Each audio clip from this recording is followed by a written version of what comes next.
Perhatian. Konten ini mengandung konsep esensi ilahiyah yang membutuhkan aspek pemahaman mendalam, yang kemungkinan hanya dapat diakses dengan keterbukaan hati dan pikiran, untuk mencapai tingkat pencerahan dan kesadaran yang lebih tinggi. Begini Pak, saya sama kasusnya hampir sama ya dengan Bu Ninis, ditinggal suami sama terpaut 1 bulan. Bu Ninis itu tanggal 7 Maret, suami saya 14 April.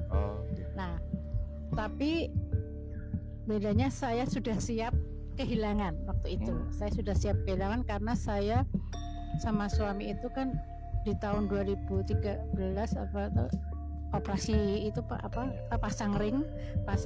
Jadi saya waktu itu suami saya kena jantung sampai pisah. Terus saat itu saya gini, waktu itu belum siap kehilangan, belum siap. Terus saya hidup berdua, pindah ke desa dari kota itu, pindah ke desa ke tempatnya suami saya. Itu saya berdua tiap hari. Jadi saya merawat suami saya itu, soalnya saya kalau akan kehilangan sudah siap gitu. Kalau waktu itu kan saya belum siap jadi janda Allah. Tapi begitu suami saya itu gara-gara bukan COVID, karena ada COVID itu kan nggak berani kontrol ke rumah sakit. Nah, berani kontrol ke rumah sakit, akhirnya dia kesini. Tapi sempat kita berdua itu ya seperti ajaran saya, walaupun Muslim ya Pak, Muslim gitu, tapi kita tuh sering tengah malam itu keluar malam. Jadi saya nggak ngomong apa-apa, cuman diam aja natap langit. Jadi ketika anak saya yang perempuan, dia waktu itu udah anak saya itu tiap malam 1:30 itu keluar. Sebelum tahajud itu saya keluar berdua sama suami sampai akhirnya anak saya diterima. Begitu anak saya diterima, suami saya senang kan, gembira karena ya anaknya keterima CPNS. Seperti kayak itu, karena gembiraannya kan mungkin tadi hormon endorfinnya itu, suami saya kayak anfal gitu. Nah, tapi dia masih waktu itu hanya perutku sakit kata gitu. Nah, di tengah anfal itu adiknya meninggal dunia. Adiknya suami saya meninggal dunia. Waduh, saya gini, kenapa adiknya ya? Saya bilang gitu. Saya mau ngomong ke suami saya bingung. Ini kalau suami saya kasih tahu adik persis dia itu meninggal, gimana caranya ya? Saya tanya ke anak saya, gimana nih ngomong ke papa? Akhirnya pelan-pelan dia bisa menerima. Terus habis itu 6 bulan kemudian setelah adiknya meninggal, suami saya jatuh lagi, kumat lagi gitu kan, Tapi saat itu saya sudah siap kalau memang itu saat itu suami saya sudah benar-benar nggak, kayaknya sudah benar-benar mau pulang gitu kan. Saya sudah melihatnya kayaknya papamu nggak ini, karena setiap dia mau anfal atau apa itu selalu tanya saya, "Mah, umurku masih panjang?" katanya bilang. Kalau saya bilang masih panjang, ini nggak tanya waktu itu, dia nggak nanya, "Mah, umurku masih panjang?" Dia nggak nanya. Saat itu akhirnya masuklah saya bawa ke rumah sakit, tapi yang nggak rumah sakit COVID gitu Pak, kan di Semarang ada itu.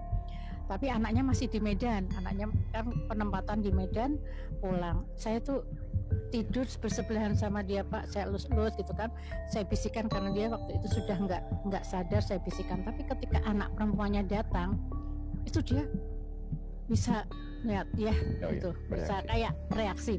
Padahal sebelumnya dokter sudah menyatakan ini nggak ada reaksi Bu, berarti bapak sudah ini. Oke lah, saya sudah ini. Begitu saya habis sholat asar, saya di sebelahnya, anak saya sempat moto, mama sama ayah papahnya itu tidur berdua, tiba-tiba saya kayak ditepuk gitu.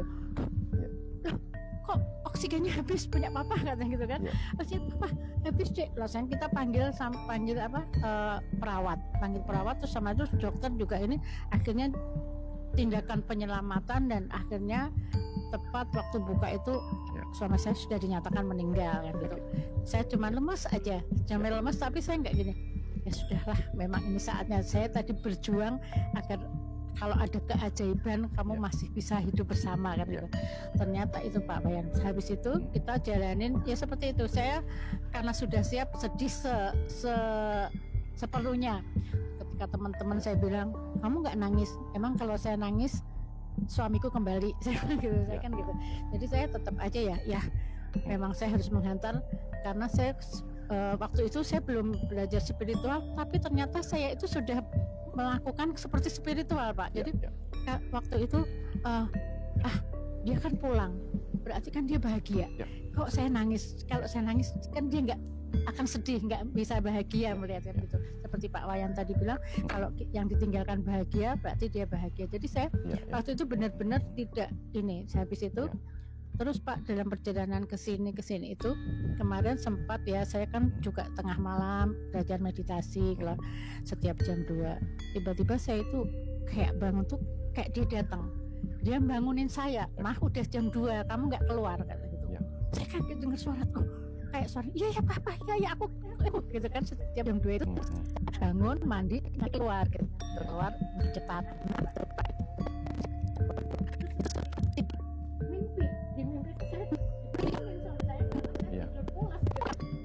Biasanya setiap kayak alarm sendiri gitu Pak. Alarm itu sudah langsung. Nah ini yang saya mau tanyakan itu tadi, apakah dia roh itu bisa datang di mimpi kita gitu. Dia membangunkan saya, berarti kan rasanya dia masih bersama saya gitu kan. Nah, anak-anak saya juga merasa gini, "Mah, pokoknya kalau Mama bahagia pasti Papa di sana bahagia," karena gitu kan. Jadi saya juga selalu kalau waktu itu kan Bunda Ninis sama kita sama-sama Islamnya, tapi ini ya saya tetap ngirim Al-Fatihah itu selalu meninggal. Kalau kita percaya roh itu adalah kecerdasan, mercik menjadi kecerdasan individual di dalam diri yang diberi hidup, kemudian kita sebut roh, maka tepat ketika dia meninggal, di dalam diri kita dia juga masih hidup sebagai ingatan, sebagai kecerdasan yang mengingat. Dan kita tahu kan, sebagaimana kemarin kita obrolkan, kumpulan dari roh-roh itu adalah roh semesta itu sendiri. Jadi seperti tetesan-tetesan air itu adalah yang membentuk samudra satu kesatuan. Nah, kita dan dia sebenarnya sama-sama percikan kecerdasan, bisa ada di dalam tubuh yang berbeda sebagai roh individual, juga bisa hidup di dalam diri kita sebagai kecerdasan yang mengingat pernah terhubung sama mereka. Jadi ketika benar-benar terpisah tubuh kita, dia bisa saja membentuk ingatan di dalam sebagai si roh individual. Kali yang datang itu mereka nggak ngomong, tapi begitu mereka ngomong berarti si kecerdasan itu menggunakan pikiran kita untuk membentuk sebuah sensasi atau sebuah kata-kata yang seolah-olah kita mendengar dibangunin kayak gitu. Nah itu peluangnya. Jadi sebenarnya mereka bisa terkonek dalam bentuk apa saja dengan kita.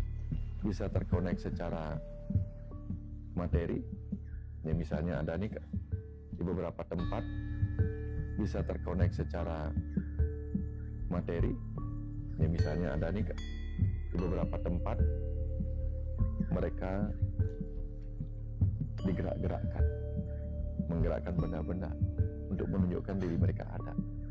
Kadang mereka menggunakan dirinya sebagai wujud energi, energi yang mungkin sedikit memadat sehingga muncul sebagai bayangan. Kadang mereka hanya datang sebagai kecerdasan yang memberi kita insight dan rasa di dalam seakan-akan dia hadir. Kan tinggal tiga itu aja wujud itu. Wujud materi. Ketika wujud materi dia akan menjadi tidak datang sebagai wujud materi beneran, tapi menggerakkan sesuatu untuk menunjukkan mereka ada. Mereka bisa.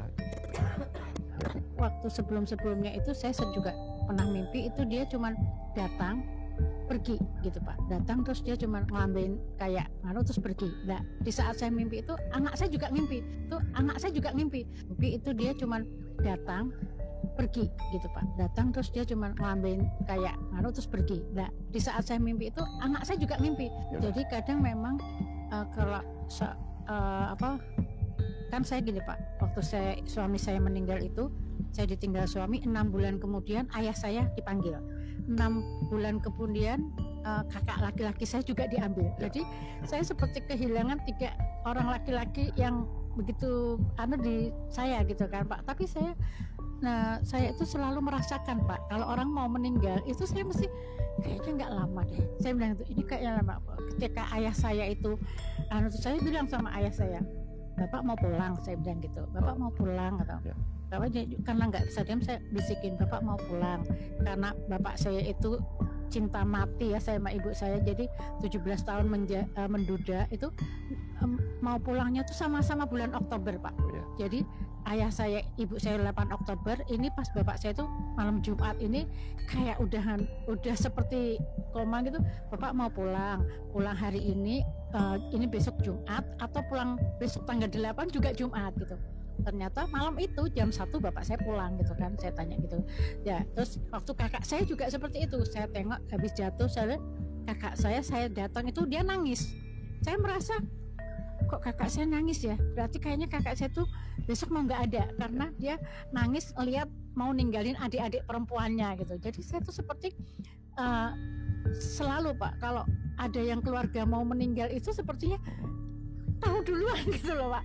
Jadi budi saya, kok kayaknya nggak lama, ternyata besok bener meninggal dunia. Saya tuh takutnya seperti aduh. Jadi sekarang saya takut mungkin karena yang saya ciptakan seperti itu kan, kalau di sini karena kita menciptakan seperti itu, itulah yang terjadi.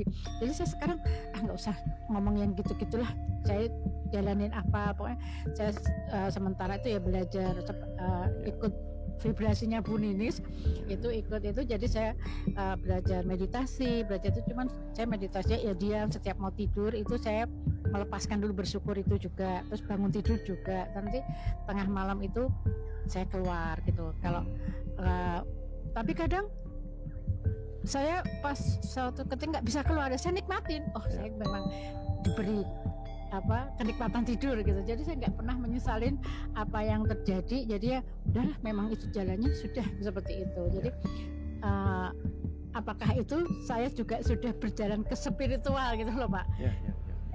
Karena kan saya waktu itu belum punya guru spiritual gitu kan. Saya hanya punya guru ilmu tasawuf, cuman nggak diajarkan kamu harus begini, kamu harus begini.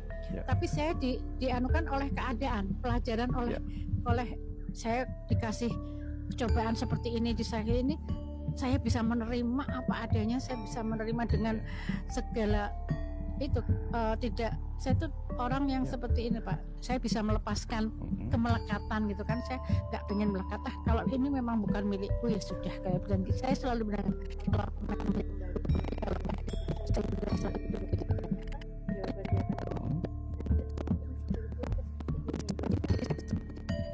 pakai spiritual ya saya gitu. Akhirnya kan saya Malo, Pak Wayan, ayah guru Saiful itu, saya ternyata malah ini vibrasinya Bu Ninis itu ke saya loh. Bun, kok sama ya, saya sering dengerin ini. Berarti saya sudah berjalan ke arah spiritual ya Pak, kalau gitu itu berarti saya sudah belajar dengan kehidupan itu bisa menerima dengan luka saya yang dari tadinya ekonomi itu dihancurkan benar-benar kehilangan semua lah, tapi saya bisa menerima dari ekonomi sampai suami saya meninggal. Itu jaraknya itu waktu itu saya bilang gini, ya Allah, apa memang benar harta saya ini kau ambil semua, kau bersihkan, setelah itu saya akan kau beri yang baru, yang bersih. Karena mungkin selama kemarin padahal saya mikir saya waktu itu gini, saya hidup dari gaji, benar-benar gaji kan. Suami saya ngasih makan anak, jangan uang yang nggak pokoknya benar-benar dari gaji yang benar-benar halal lah kayak gitu. Tapi kenapa kok saya benar-benar diblekan gitu ya, dari atas sampai saya kehilangan semuanya dengan suami. Akhirnya suami saya jatuh sakit karena mungkin dia belum bisa menerima, sampai saya ayo Pak bangkit. Saya bilang kalau kita bangkit, kalau Allah memang itu rezeki kita kembali, kalau enggak ya sudah, pasti Allah akan ganti yang baru. Itu saya sekali begitu. Jadi saya tuh seperti kok saya kayak tercerahkan seperti ini ya. Jadi saya merasa gitu. Cuman tadi yang saya ini kan tadi aja Pak, sering datang di mimpi walaupun nggak bicara. Terus kemarin saya kayak dibangunkan, terus kayak kadang tuh saya bau wangi suami saya gitu. Itu udah saya bilang. Mereka mereka hidup dalam memori kita, termasuk aromanya gitu. Contoh misalnya, ibu pernah makan durian, masih ingat rasanya, nah pasti dia muncul sebagai memori. Hal yang sama terjadi ketika kuat ingatan kita muncul kembali tentang suami, sampai aromanya, cara dia bicara masih muncul lagi. Nah, bicara tentang apa yang ibu alami, apakah ibu sudah mengalami spiritualitas apa tidak? Pertanyaan itu muncul karena banyak orang tidak mengerti bahwa tugas guru spiritual itu mengantarkan mereka ketemu guru sejati yang bernama pengalaman. Jadi yang mencerahkan itu sebenarnya pengalaman itu sendiri. Nah, ibu sudah mengalami itu, sehingga dengan sendirinya ibu ketemu si guru spiritual dalam diri sendiri, yaitu si ruh itu yang membuat ibu memiliki spirit, semangat untuk menghadapi suka duka. Itu sejatinya begitu. Ya, karena kalau kita bicara tentang guru spiritual, ada beberapa itu malah membuat kita terjebak ke dalam ketidaktahuan, tidak mengizinkan kita mengalami sendiri. Nah, kapan kita diizinkan mengalami sendiri? Sesungguhnya kita menemukan guru sejati. Makanya beda antara orang yang benar-benar mengalami langsung kejadiannya dengan orang yang baru berguru dan mendapatkan ilmunya. Nah, ibu mungkin dulunya sekali sudah banyak belajarnya, sehingga sudah sering menjalani itu. Sekarang tugas ibu justru diberikan kemampuan untuk mengetahui apa yang akan terjadi. Jangan-jangan tugas ibu adalah menemani saat-saat terakhir orang untuk bisa ikhlas melepas, untuk bisa ikhlas melakukan perjalanan pulang. Ya, karena tidak serta-merta semua orang diberitahu atau memiliki kemampuan untuk mengetahui apa yang akan terjadi, apalagi tentang kematian. Itu kan sangat rahasia. Tapi kenapa beberapa orang diberikan rahasia bahwa ini akan meninggal, sepertinya ini akan meninggal? Ya, karena mungkin tugasnya ibu adalah menemaninya, menguatkan dia sehingga lebih mudah melepas. Kira-kira seperti itu. Ya, kalau semua orang punya tugas yang sama, mungkin semua orang bisa tahu bahkan kematiannya sendiri. Ya, seperti itu sih Bu. Pak Wayan, terima kasih atas waktunya. Semoga tugas itu berarti tugas ibu begitu, karena kalau ibu tidak punya tugas seperti itu, tidak mudah menjadi kuat kehilangan, tidak mudah. Tidak mudah kuat kehilangan, pasti lebih dulu terguncang. Masing-masing punya. Kalau ibu tadi terguncang, itu untuk menunjukkan pelajaran yang berbeda bagi kehidupan. Bukan berarti itu salah. Terguncang sekali, padahal saya adalah tokoh yang harusnya meneladani begini. Enggak, yang ibu teladankan hal yang berbeda. Ya, bahwa apa? Ini jadinya kalau seseorang membuat dirinya berharga dan dicintai oleh kehidupan, kehilangan dia menjadi sesuatu yang berat. Kalau ibu mengajarkan hal yang berbeda lagi, jadi nggak apa-apa. Semua sudah sempurna di tempatnya masing-masing. Sesuai sesuai tugasnya masing-masing. Oke Pak Wayan, terima kasih atas waktunya. Sama-sama. Mungkin ada yang lain ibu? Ya, sudah. Ibu menanya? Sudah, silakan. Bapak dulu. Iya. Lady first. Ya. Terima kasih. Diputar. Ya, ya. Terima kasih ya. Allah telah membawa saya ke sini. Ya. Pak Wayan, saya pernah nge-WA Pak Wayan kan, waktu itu dikasih. Jadi saya tuh pencariannya panjang sekali Pak Wayan. 2007 sampai 2010 saya sakit. Ya. Dikasih sakit saraf kejepit, leher sama pinggang, udah berobat kemanapun sampai keluar masuk rumah sakit sampai 30 kali. Dan sampai sudah pakai kursi roda. Ya. Waktu itu. Terus saya minta ke saat kerja, ya Allah, tunjukkan jalan terbaik untuk saya bisa keluar di kantor. Karena saat itu saya nggak mau oleh hawa nafsu saya untuk berhenti, karena saya masih punya anak 2, walaupun suami kerja, tapi saya pikir saya kayaknya masih bisa memberi manfaat. Benar dijauh sama Allah, saya sakit, Pak Wayan sakit. Jadi pada saat saya terima sakit itu, saya terima, ya Allah, ini anugerah terindah darimu, mungkin yang terbaik. Karena saya doa saya sakit itu, saya ini saraf kejepit yang kanan ini nikmatnya luar biasa, dipegang doa susah untuk diucapkan. Sampai kalau pergi pun kita naik kursi roda. Itu saat itu usia saya 43 tahun. Terus ya udah berhenti bekerja. terus bertemu sama Kang Ipai. Sama Kang Ipai. Oh, Kang Ipai. Iya, Oke. Kang Ipai ke Tasik, ke sana udah meninggal Kang Ipai. Ya. Kita dilanjutkan dengan Zoom, ketemu dialog positif, Ya. ketemu Pak Wayan. Ya. Terus waktu itu, pokoknya luar biasa ya, diperjalankan ya sama Allah. Saya waktu itu, ini live ya? Iya lah. Oh nggak apa-apa ya? Gak apa. Waktu itu saya ke Ayah Guru juga, diantar suami Ya. ke Cimahi. Dan maaf sekali, suami tidak ngizinin. Ya. Wah, pokoknya datang, ya udahlah. Saat itu saya ketemu sama muridnya Ayah Guru, udah Bunda, kayaknya jalan Bunda bukan di sini. Terus saya udah hilang sama orang itu hilang.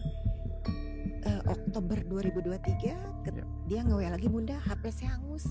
Oh. Kata si muridnya itu, Bunda gimana? Aduh kayaknya Bunda nyerah. Udah pun lebih baik, kayaknya Bunda harus ngikutin suami. Alah Mas Baji banyak jalan Bunda. Tuh aku kemarin udah retreat di Malang katanya. Ikutlah Ya, yang ibu kemarin. retreat, iya November itu. Mbak Cep, ibu ikutan? Mana Bu? Dikirim daftar. Kemudian mau ikutan ke suami. Mau ikut? Boleh Pak. Diantarlah sama dia ke Malang. Ya. Tapi dia nggak ikut. Ya. Dia di hotel lain, saya di hotel yang bareng sama itu. Ya udah nggak apa-apa lang. Yang penting dia nemani saya di perjalanan. Jadi saya ingat Pak Wayan. Kita kembali ke Allah masing-masing. Di situ pokoknya benar-benar kita duduk kita ngomong ya, misalnya gini, nama siapa, Eli dari mana-mana gitu kan. Dan memperkenalkan diri, saya di tengah, pas sebelah sana saya Itu waktu, mohon maaf, itu waktu itu masih sakit? Sakit Pak, sampai sekarang sakit Pak Wayan. Nggak, maksudnya waktu itu sudah masih pakai kursi roda? Sudah tidak pakai kursi roda, sudah berangsur baik, cuman ini masih sekarang. Tapi saya pikir nggak boleh, ini pengingat dari Allah agar saya tuh masih, oh iya ini kamu bersyukur. Ya. Jadi sekarang saya udah, untuk sakit ini sih buat saya luar biasa sekali. Udah bisa jalan ke sini, udah olahraga Pak Wayan. Itu luar biasa. Mungkin dengan sakit itu saya bisa bertemu Pak Wayan. Pas di Malang itu sama Pak Buarlo lagi perkenalan, semua ngomong sebelah sana, Anda bilang Jilekong. Yang sebelah kanan, ini ayah saya sebelah kanan. Dia hari pertama, hari kedua nyari, saya harus ketemu orang itu. Ngotot, tapi pas ketiga ya Allah jangan. Saya tidak ingin apapun. Saya ingin lepas, saya tidak ingin ketemu siapapun. Pas hari ketiga itu, bangku sebelah kanan di sini penuh dan saya kesiangan. Sebelah kanan kosong, ketemulah dengan orang itu. Kamu dari mana? Bandung? Jelekong. Iya, dia si A namanya. Dia cerita, saya cerita, Teteh dapat apa tadi? Saya nggak dapat apa. Saya tuh setiap meditasi saya nggak dapat apapun Pak Wayan. Yang saat itu yang saya ingat ada suami, anak-anak senyum. Kata si temen itu, Teh kayaknya yang dia kemelekatan Teteh di ini katanya. Oh gitu. Oke. Jadi saya harus belajar melepas. Karena niat dari Tasik pun saya bilang, terus saya ingin melepas. Lagi belajar melepas. Udah pas ke sana emang luar biasa ya. Pas pulang itu emang mungkin ini guru yang terbaik buat saya, suami saya. Karena selalu tidak pernah sama. Luar biasa Wayan. Gimana? Selalu tidak pernah sama. Oh, kalau sama kan sama-sama cewek jadi. Nah ini maksudnya selalu saya A dia B di rumah gitu. Dan pada awalnya saya tuh suka gitu ya. Wah kok begini gue nih. Pokoknya banyak berdatangan. Suka ada konflik. Pas kemarin pulang dari Malang, ya Allah saya tidak ada jiwa saya di diri dia. Saya pikir di kereta dia mulai gimana dia. Jangan itu sampai Tasik. Bapak yang luar biasa sampai Tasik. Yang dia bilang suka ini itu sudah enggak lagi Pak Wayan. Saya luar biasa sekali. Oh ya Allah. Ternyata ya saya ngerubah diri saya. Semua rubah. Cuman semakin saya kesini semakin mencari. Yang luar biasa anak saya itu. Tadinya wah intens, wah pokoknya video call. Terus sekarang tidak pernah berhubungan. Nah itu mungkin yang ingin saya katakan. Dan ada lagi Pak Wayan gini ya, setiap saya bermasuk dengan komunitas apapun, kadang suka berbagi ilmu, saya berilmu. Dan banyak sekali, terima kasih Pak, jadi sampai nangis tercerahkan. Saya pikir ini, karena saya punya apa-apa. Ya. Dan juga Pak Wayan, waktu itu, saya tuh nggak ngerti, satu orang.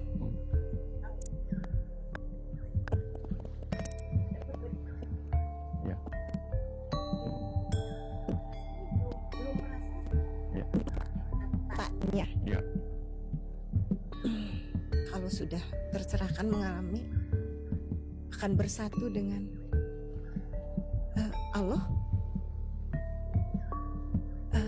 dan katanya sudut pandang akan berbeda. Saya nggak ngerti, saya belum merasakan apapun. Ya. Jadi mohon petunjuk Pak Wayan, apa yang harus saya lakukan, gitu aja. Iya, tentang apa nih? Petunjuk tentang yang terakhir tadi. Kalau sudut pandang apa? Kalau tercerahkan? Kalau sudah tercerahkan, katanya ngelihat sudut pandang itu berbeda, lain. Masih tidak mengerti itu apa. Oh iya, ya betul. Karena kalau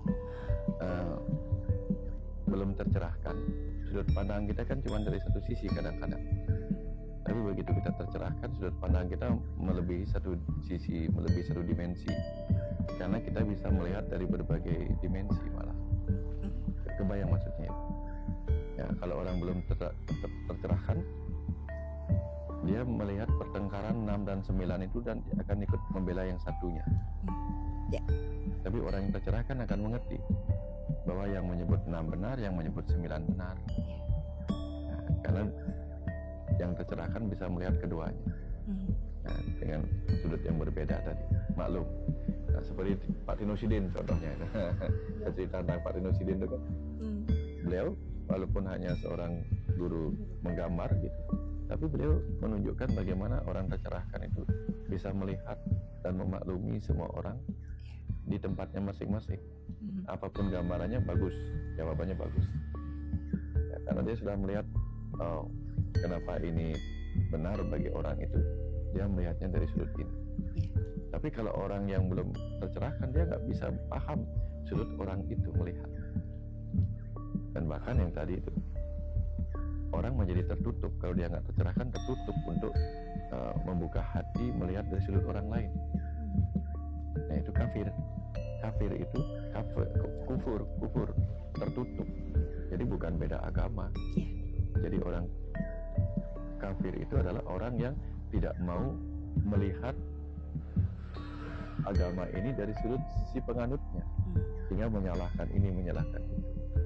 Nah itu sih maksudnya. Jadi ketika kita sudah tercerahkan, kita akan memiliki pandangan benar, seperti yang diajarkan oleh Buddha. Belajar melihat dengan pandangan benar. Jadi kalau sesuatu masih terlihat salah, maka dia menggunakan pandangan salah.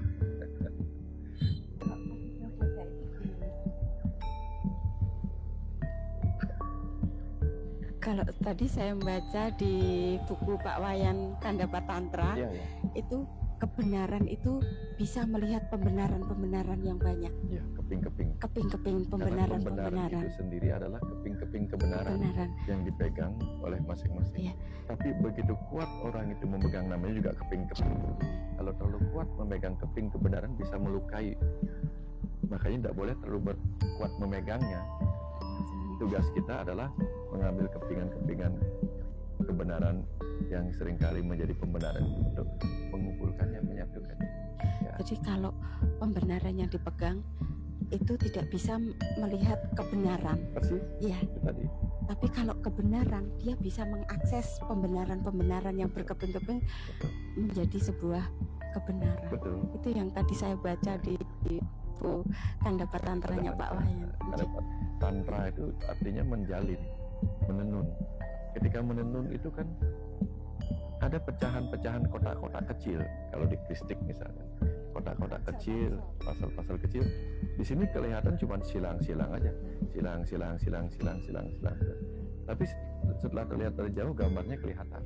Nah, jadinya menjalin pasal-pasal pembenaran itu untuk melihat kebenaran universal. Ya. kalau pembenaran itu sendiri kan baru versi-versi.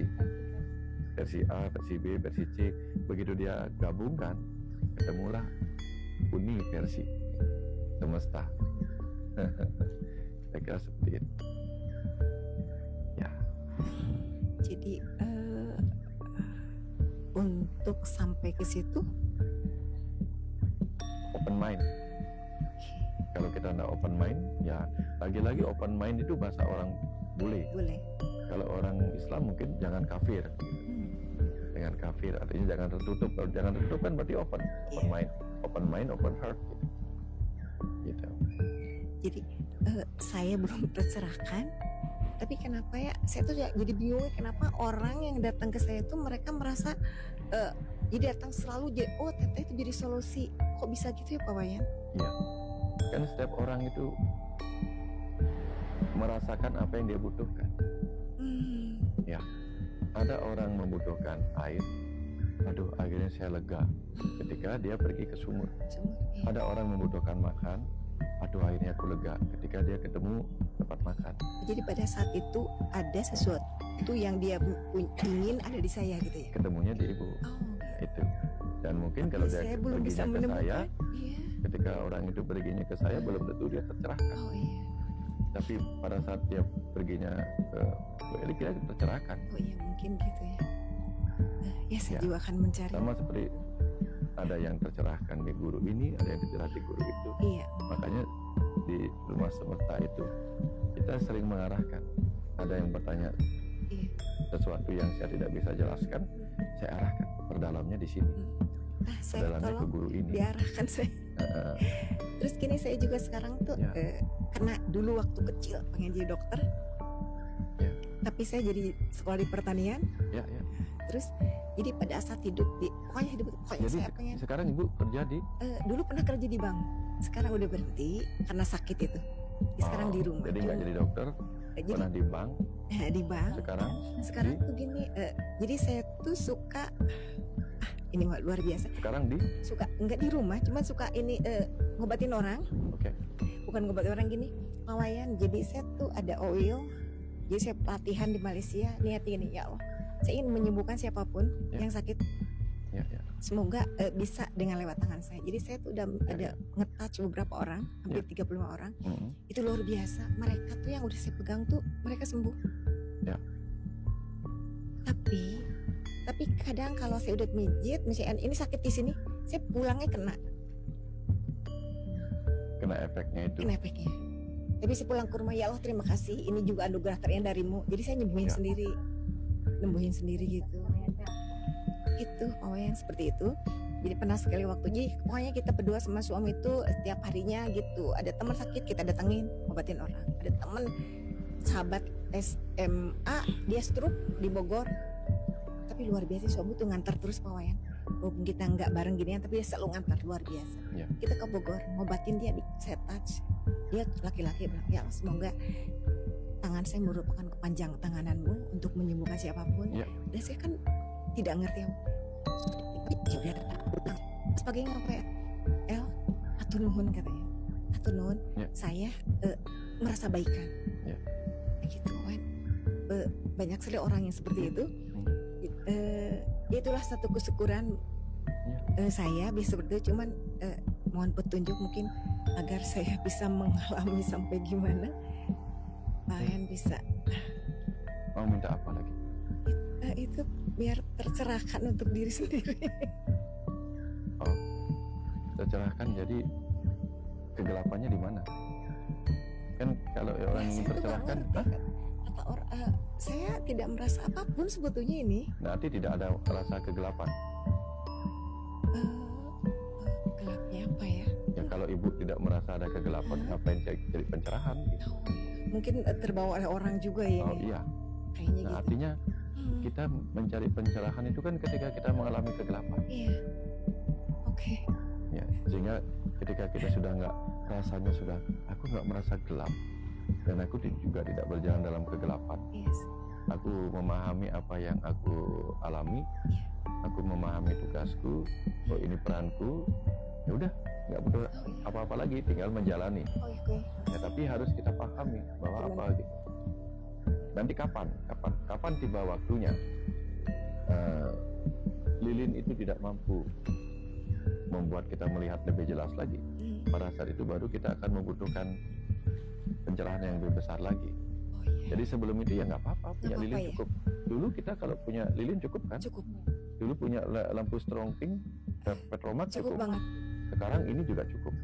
Dulu sebelum ada lampu sama sekali, bercahayakan bulan purnama cukup. Nah, artinya semua tentang kebutuhan.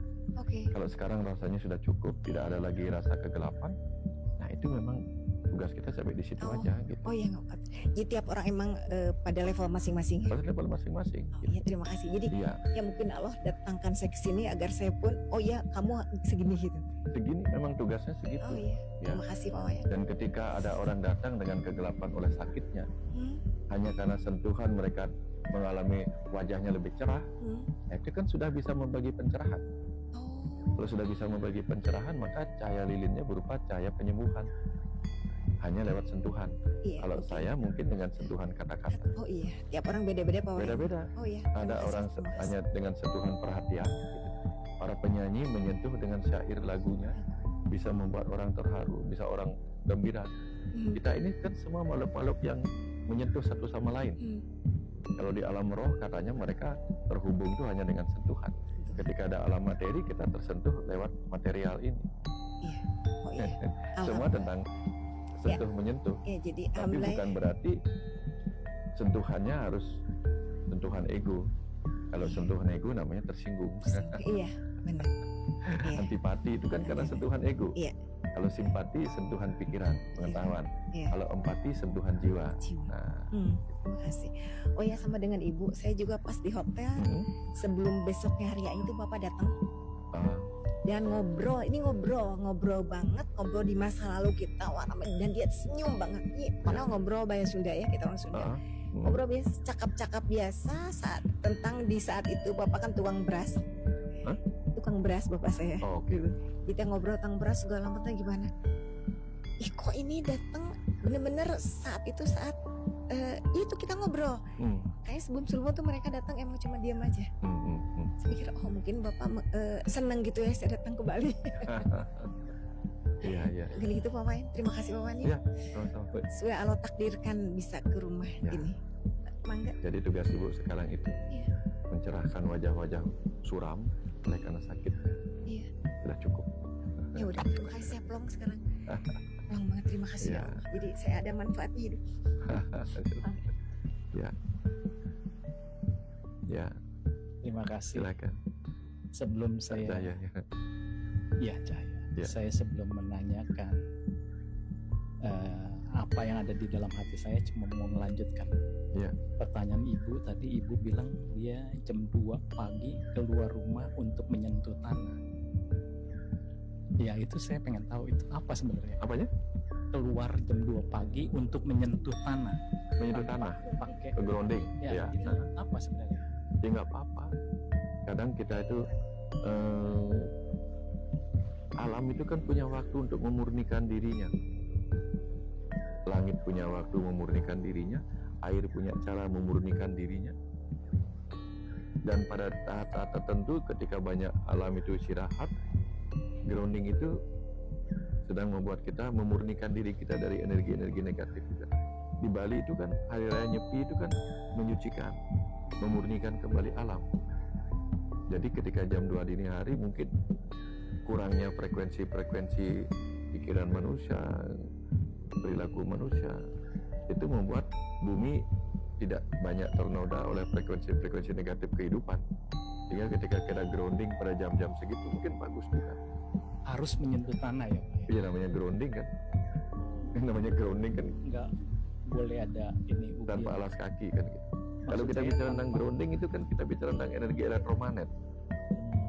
Kalau udah bicara energi elektromagnet kan sebaiknya tanpa isolator. Ya gitu. Pertanyaan selanjutnya melanjutkan pertanyaan Ibu ini. Ya. Tadi Ibu ini kan bilang agak di dekat. Pertanyaan selanjutnya yang dari Ibu ini. Ya. Ibu ini bilang menyentuh, yang disentuh sembuh, tapi Ibu ini yang sakit. Nah, ini bagaimana untuk mencegah hal itu? Iya. kadang itu kan kita bicara tentang ini. Kemarin kita bicara tentang kecerdasan, energi, materi. Energi itu adalah kecerdasan yang menunjukkan kemampuannya. Materi adalah energi yang memadam. Jadi ketika kita berinteraksi dengan orang, kita menangkap kecerdasannya bicara tentang keluhan-keluhan sakitnya. Tentu apa yang dia ucapkan sebagai energi suara masuk ke otak kita, kemudian diolah, oh orang ini sakit. Nah, kalau kecerdasan itu kita biarkan terolah menjadi energi di dalam diri kita, tentu dia akan masuk ke sini. Maka jangan olah dia sebagai energi, hanya olah sebagai informasi. Nah, seperti para dokter misalnya, dokter empati pada pasiennya, tapi dia membiarkan itu hanya sebatas informasi, tidak membuat dia merasa harus sedih oleh apa yang diderita pasien. Kalau begitu bisa kacau dia. Nah, ibu empatinya kuat, tapi tidak membatasinya, membiarkannya masuk untuk ke sini sampai. Nah itu, ibu latihannya di situ. Latihannya di situ. Perlu empati, perlu. Nah, tidak baper. Perlu empati, sangat perlu. Tapi jangan sampai empatinya itu benar-benar mewujud menjadi energi yang membuat kita capek. Caranya kita bagaimana, Pak Wayan? Ya belajar. Ya, caranya belajar membiarkan itu informasi. Seperti cerita tadi itu. Ya. Bapak coba rasain nebosi itu. Rasain nebosi. Seperti apa sih rasanya nebosi itu? Tidak mengerti. Tidak mengerti, oke. Karena nebosi saya nggak tahu. Oke. Dia hanya sebatas informasi kata yang Bapak tidak mengerti, tidak rasakan. Nah, sekarang coba Bapak, kalau Bapak saya suruh sekarang mengulum, ya mengulum jeruk nipis, ngerti? Kebayang rasanya? Kebayang. Nah, tiba-tiba dia bukan hanya informasi, dia menjadi rasa dan bisa menimbulkan efek parasimpatis itu, keluar air liur kita. Karena dia kita ingat bukan hanya sekedar informasi, tapi masuk ke rasa. Nah itu tadi. Itu. Jadi latihannya untuk, oh ini informasi, ini bukan untuk saya. Kebayang caranya ya maksudnya. Jadi biarkan dia hanya informasi. Kita jadi maklum dengan apa yang dia rasakan, tapi bukan merasakan. Kalau kita merasakan apa yang dia rasakan, wah berat. Nah saya kalau bicara tiba-tiba diam itu kan karena mengizinkan rasa itu terkonek sama saya, sehingga saya harus menahan itu. Saya harusnya merasakan itu, merasakan kerinduannya, merasakan kebahagiaannya, melihat banyak akhirnya anak-anak datang dalam kerinduan besar kepadanya. Kadang itu merasakan ketika mereka melihat, merasakan mereka, gitu. Walaupun nya mereka anggot-anggot kecil begini, anggot-anggot kecil begini, saya merasakan akhirnya mereka melihatku sebagai kecerdasan semesta yang ada di mana-mana. Kebahagiaan ini saya rasain. Jadi saya kehilangan kata-kata. Karena kenapa kata-kata hilang? Karena energinya saya rasain. Kadang dia datang sebagai energi kerinduan. Ya, karena kalau saya terusin, saya yang terguncang gitu. Saya harus tahan dulu. Tahan untuk tidak mengizinkan itu mengguncang saya. Diam dulu gitu. Itu caranya mengolah supaya si rasa itu kembali menjadi informasi. Ya, nanti kalau saya keluar, dia keluarnya sebagai tangisan. Tangisan rasa. Jadi kan ekspresi kerinduan, ekspresi rasa di tangisan. Begitu saya rasa, saya diamkan, dia kembali mengekspresikan diri sebagai informasi, mengalir kata-kata lagi. Kebayang ya? Seperti itu. Kemarin Pak Wayan menjelaskan bahwa kita punya misi, punya visi, dan punya peran. Ya kan? Misi kita sebagai benih keilahian itu yang kita harus visi kita yang kita lihat sebagai benih adalah menjadi tubuh seperti induk. Seperti induk. Ya, seperti dia. Iya. Asal kita. misi kita agar bisa memenuhi visi kita. Jadi misi kita, apa yang akan kita jalani adalah mengumpulkan isi. Mengumpulkan isi. Jadi menyerap segala isi. Jadi tubuh kita menyerap makanan, pikiran kita menyerap pengetahuan untuk memenuhi visi tersebut. Visi tadi. Nah, lalu diterapkan dalam peran, betul. Contoh ada sapi gembala yang sedang membajak sawah. Perannya adalah membajak sawah, tapi dia juga punya misi untuk dirinya sendiri. Saya harus kuat dalam tugas ini. Maka sembari dia membajak sawah, dia makan rumput-rumput. Kebayang ya? Dia makan rumput karena misi tubuhnya adalah menjadi kendaraan untuk menyerap makanan. Tapi tugas kehidupannya adalah membajak sawah tadi. Dia nyambi. Jadi seperti kita, kayak ibu tadi, mengobati orang itu peran. Tapi menyerap pengetahuan selama mengobati itu misi kita untuk bertumbuh matang dalam kesadaran itu. Ada orang kayak ibu atau ada orang jadi nelayan itu peran. Tapi bahwa kemudian dia belajar spiritual selama menjadi nelayan, itu misi dia menyerap pengetahuan. Maka jangan heran nelayan pun bisa tercerahkan. Nggak harus orang meditasi kayak gini. Orang meditasi mencari ketenangan belum tentu lebih hebat daripada nelayan. Kalau nelayan itu menghadapi badai dia tenang. Orang yang biasa tenang meditasi suruh menghadapi badai bisa. Panik dia. Jadi di sini saatnya kita belajar untuk tidak merendahkan siapapun. Belajar spiritual itu ada banyak jalan. Belajar ketenangan itu ada banyak jalan. Para nelayan itu meditasi menghadapi langsung apa yang membuat manusia tidak tenang. Ya. Bahkan para petani itu meditasinya tingkat tinggi itu. Para petani itu ya. Para petani meditasinya tingkat tinggi, groundingnya tiap saat malah. Jadi groundingnya benar-benar tuh sampai kelelap kakinya grounding gitu. Iya. Dan dia belajar apa pada pertaniannya. Kalau orang membajak sawah atau orang bertani itu kan sering ketemu sama belut. Apa yang bisa dia pelajarin dari belut kalau dia serius mengamati belut? Oh ternyata kenapa belut itu licin? Kalau belut itu tidak melicinkan dirinya, maka dia gampang terjebak di dalam lumpur. Tapi karena dia melicinkan dirinya, dia bisa meliuk-liuk di dalam lumpur. Nah, di dalam lumpur kehidupan ini yang penuh angkara murka, penuh penderitaan, kalau kita nggak melicinkan diri kita, gampang melekat di situ, gampang terjebak kita di situ. Nah, si petani juga bisa tercerahkan kalau dia mempelajari. Kebayang? Jadi ada banyak pelajaran di situ. Nah ini sebenarnya gini Pak Wayan, kita tahu bahwa tubuh kita itu adalah sel-sel penuh dengan kecerdasan spiritual, kecerdasan semesta. Ya. Bagi saya tahu itu baru di pikiran. Ya. Bagaimana supaya saya bisa tahu di budi saya, di akal budi, di hati saya. Bahkan bagaimana saya bisa tahu? Maksudnya tahu apa? Tahu bahwa merasakan iya. apa? Merasakan bahwa Bapak terdiri dari sel-sel kecerdasan semesta itu ya. Di dalam sel-sel itu supaya bisa merasakan. Iya.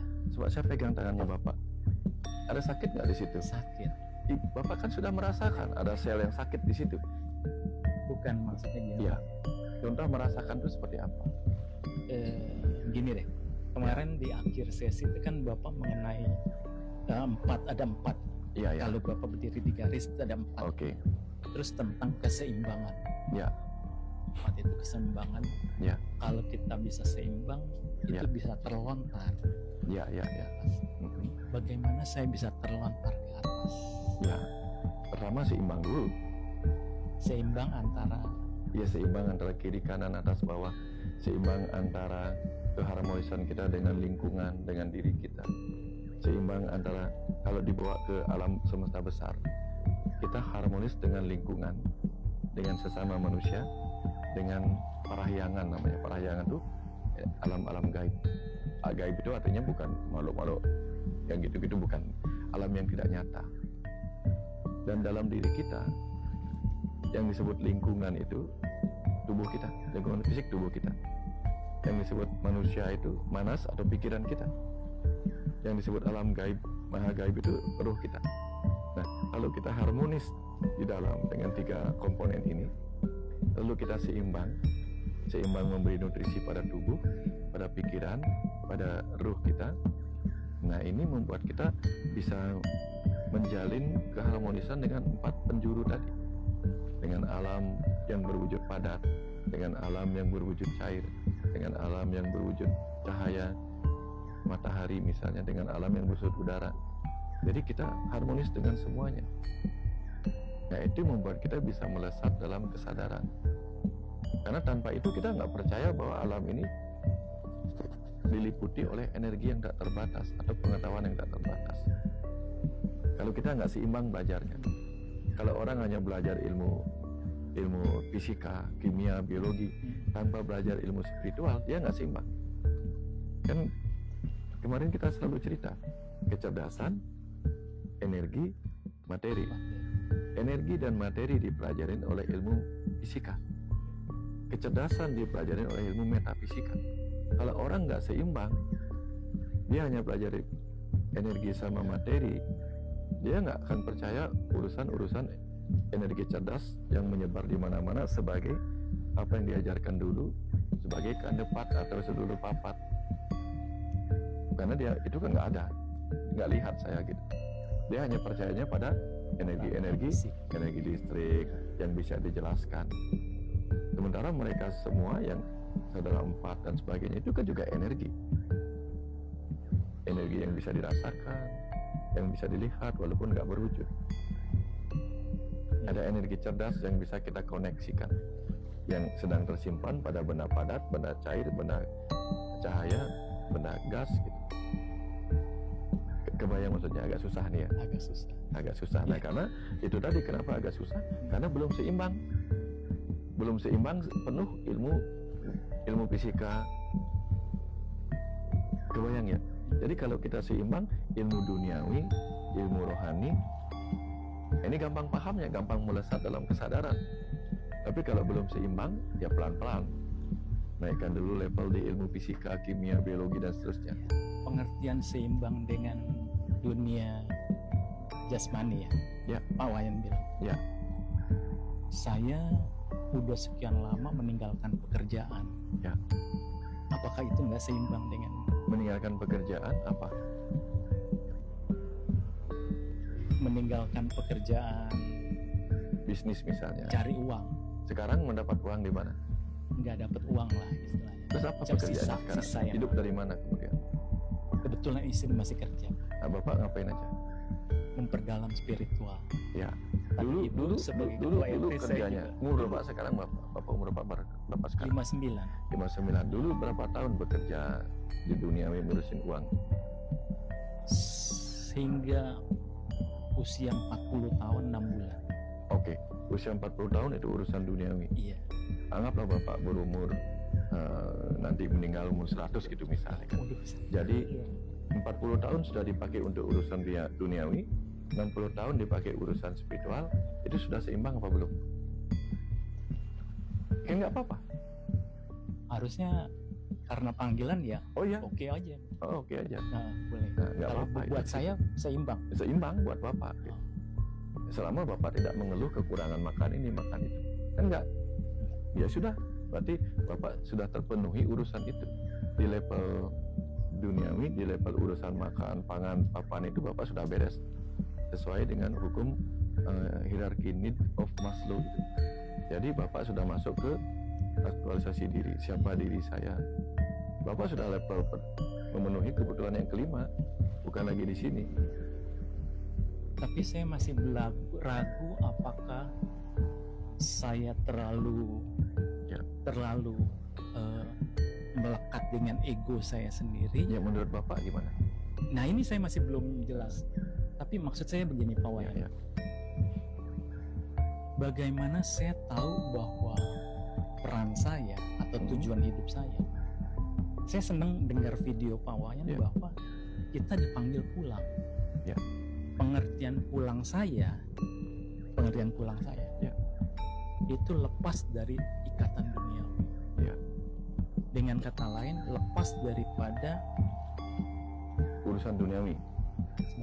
Lepas daripada siklus tunimbar lahir. Pengertian saya. Mohon dikoreksi kalau mungkinkah itu bisa saya capai?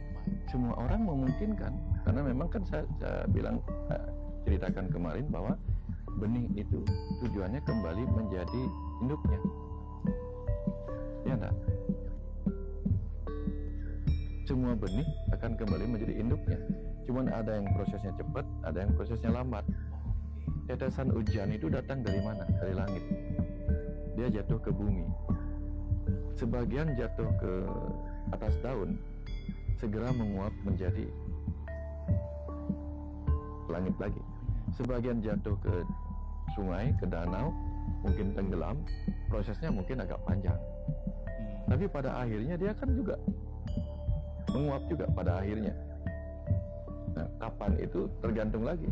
Apakah kita mengulang-ulang atau kita mau berhenti, itu tugas kita. Tapi gini, kapan tugas urusan utang karma, utang pelajaran rasa dan utang pelajaran karma itu selesai? Bukan berarti kita berhenti turun ke sini. Mungkin kita akan turun lagi ke sini untuk tugas. Dan setelah kita tidak ada lagi tugas, bukan berarti kita nggak akan kesini lagi. Mungkin kita kesini lagi hanya untuk kangen-kangenan dengan kehidupan bumi.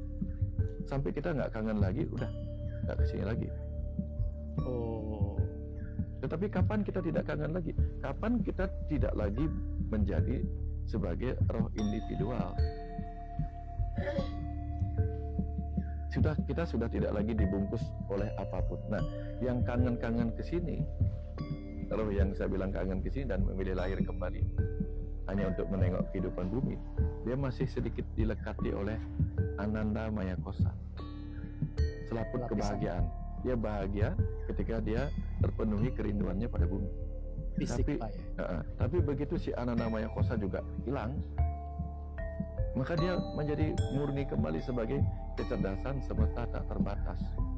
Pertanyaannya, begitu kita kembali menjadi si kecerdasan semesta tak terbatas, berarti kita lebur. Bukan lagi bernama roh capak cahaya dan sebagainya, bukan lagi roh si A, si B dan seterusnya. Kita melebur menjadi si kecerdasan semesta tak terbatas yang ada di mana-mana, betul nggak? Pertanyaannya sekarang, ada di dalam tubuh nggak si kecerdasan semesta tak terbatas? Ada.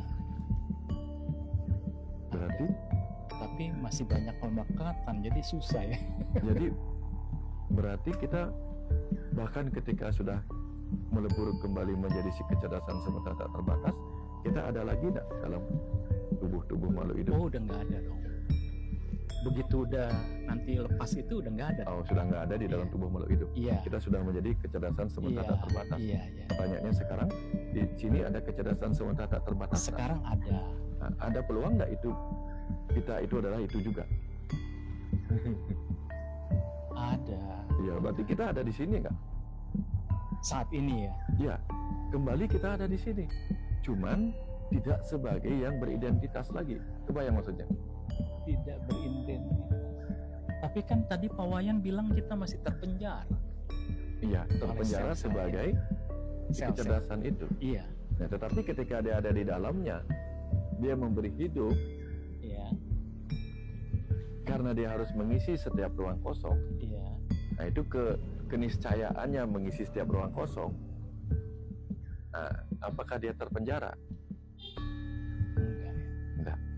Hanya ketika dia masih terlapisi oleh si Ananda Maya Kosa, lapisan kebahagiaan, di situ dia merasa ini terpenjara, ini tidak terpenjara. Kebayang? Tapi begitu dia kembali pure menjadi si kecerdasan semesta, itulah disebut Satchit Ananda, kebahagiaan abadi. Kalau kebahagiaan abadi ada dimanapun, dia tidak merasakan itu sebagai penderitaan. Kebayang ya? kalau pernah ngalamin baru. Iya, makanya saya gimana bisa merasakan itu. Nah itu saya satu-satu dulu. Iya. Ini dulu. Ya seperti gini, kita ada di sini, lalu membayangkan gimana sih rasanya ada di Mars. Nah, tunggu dulu nanti kalau si Elon Musk sudah mencapai bikin pesawat dan kita punya uang untuk ikut, mungkin kita ngalami di sini. Pak, saya kan sering terus terang sering dengerin ceramah Bapak lewat YouTube kan. Ya.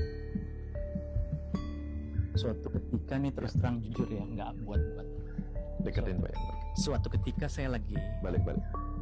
Ya. Suatu ketika saya lagi berdoa. Ya. Berdoa, kebayang ceramahnya Pak Wayan. Ya. Lalu ingat Pak Wayan, ingat bahwa Pak Wayan memberikan dirinya mengambil tas ransel dengan alasan takut itu bom. Oh ya.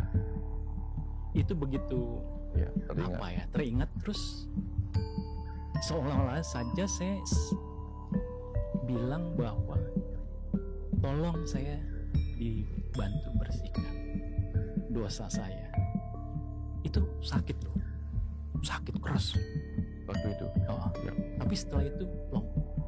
Sakit keras setelah itu plong. Setelah pengalaman itu buat saya ya.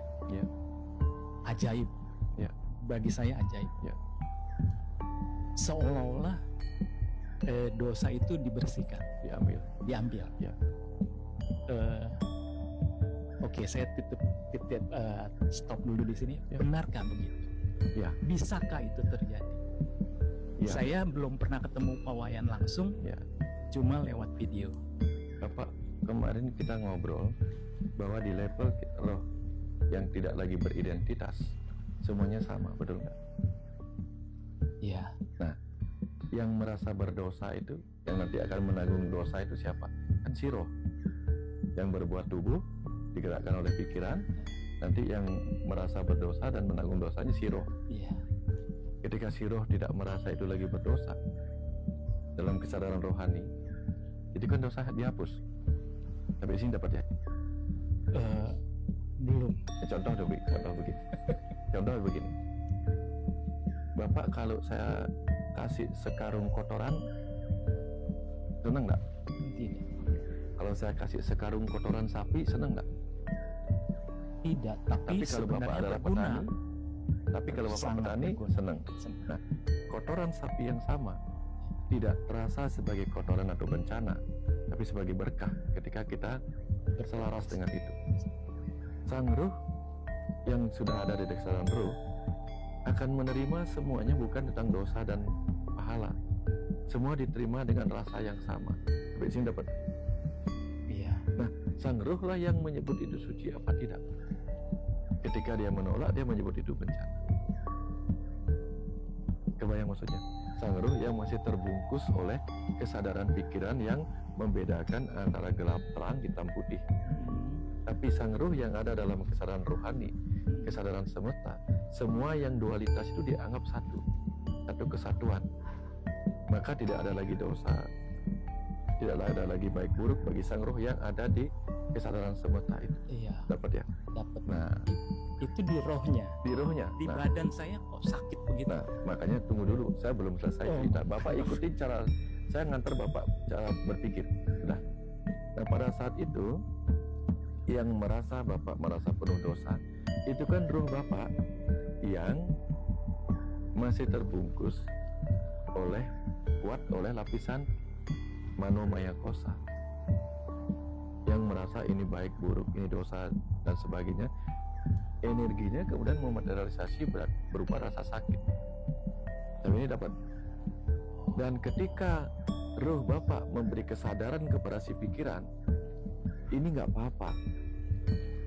Tapi karena Bapak juga tidak percaya pada rohnya Bapak, menganggap saya bukan ruh yang tercerah, maka ruhnya Bapak yang sama dengan ruhnya saya, tanda petik, mengambil manifestasi ruh saya datang dalam bentuk cerita tadi. Kebayang maksudnya? Mengambil beban itu. Jadi yang melakukan pengambilan beban itu bukan saya, dalam arti saya adalah orang tercerahkan yang datang dalam mimpi Bapak. Bukan begitu. Kalau saya nakal dan saya mau mengaku-ngaku supaya dibilang sakti, bisa aja gitu. Tapi saya nggak mau.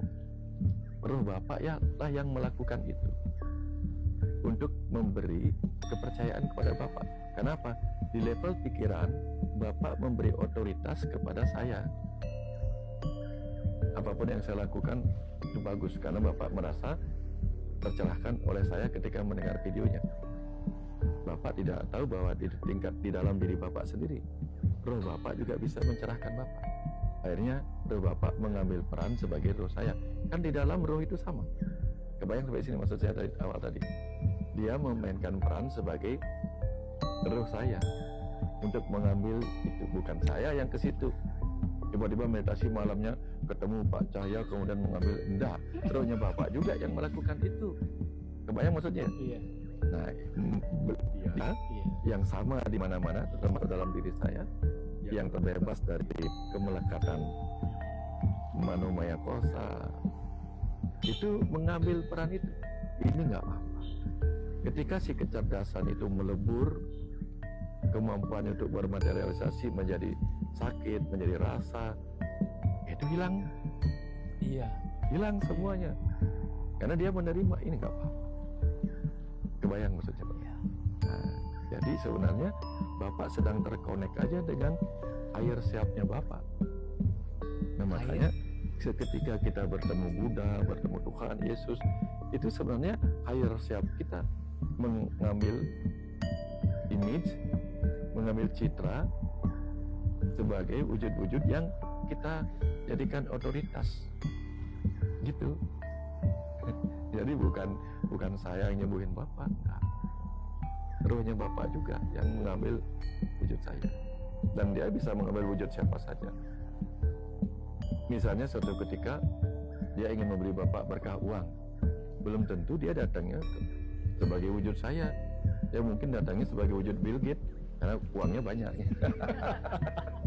Kalau wujudnya saya, nanti yang datangnya bukan Bill Gates tapi Billboard gitu. Iya, kebayang maksudnya. Iya. Pak Wayan jawab ini karena Bapak rendah hati atau nyata? Biasanya memang seperti itu. Karena yang saya paham itu roh-roh akan mengambil peran seperti itu. Dia bisa mengambil wujud siapa saja. Kadang Yesus datang, kadang ini. Intinya dia mengambil figur otoritas. Dia begitu, mengambil figur otoritas.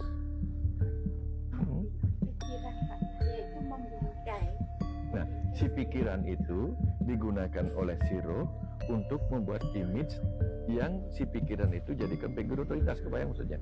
Pikiran itu kan hanya alat. Kadang dipakai oleh dirinya sendiri, oleh si pikiran. Kadang dipakai oleh si tubuh. Kadang dipakai oleh si roh.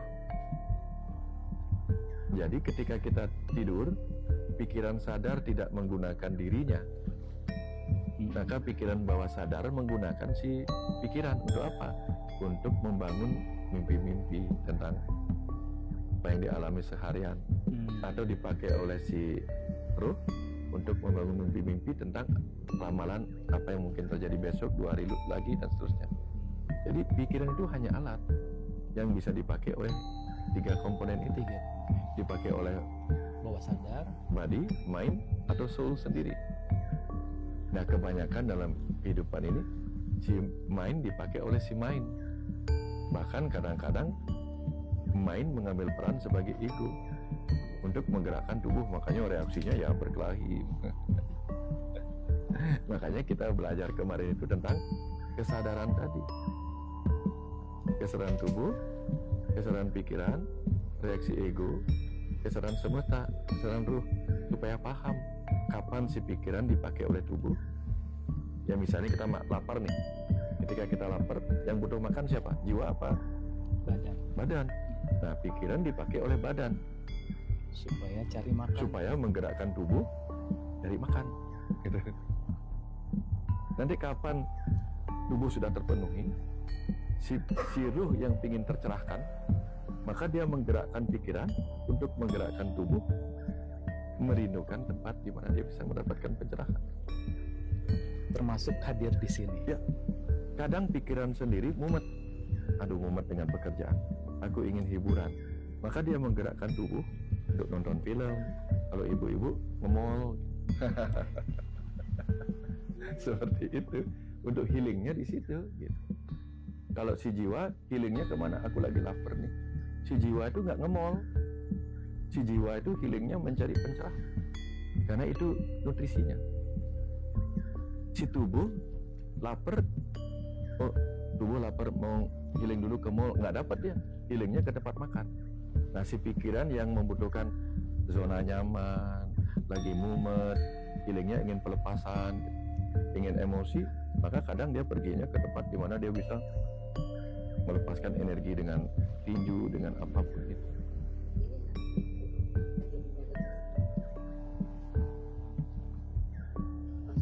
Cahya. Pak Cahya.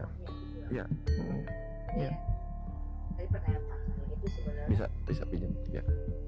Ya, biar kedengaran. Sebenarnya pertanyaan Pak Cahya itu yang awal tuh Pak Wayan baru saya ngobrolin sama suami tentang Papa saya pengen banget, saya tahu gitu loh bahwa memang ada Tuhan di sini. Ya. Di perjalanan saya sebelum ketemu Pak Wayan pun, tapi saya nggak bisa merasakan kayak ya mungkin pertanyaan itu sama gitu. Terus gimana ya gitu loh biar bisa menyadari dan sudah menyadari, tapi pengen merasakan gitu loh apa yang merasakan memang ada Dia, melihat semua manusia memang ada Tuhan di situ. Sekarang ini baru bisa dipikir gitu loh, bukan belum benar-benar dari rasa tapi dari pikiran, terus merasa seperti itu gitu loh, merasa paham, saya merasakan kehadirannya di dalam. Iya. Ingin ngerasain kayak apa? Iya. Oh gitu ya. Coba diam sini. Kalau ingin ngerasain, coba diam sini. Coba diam.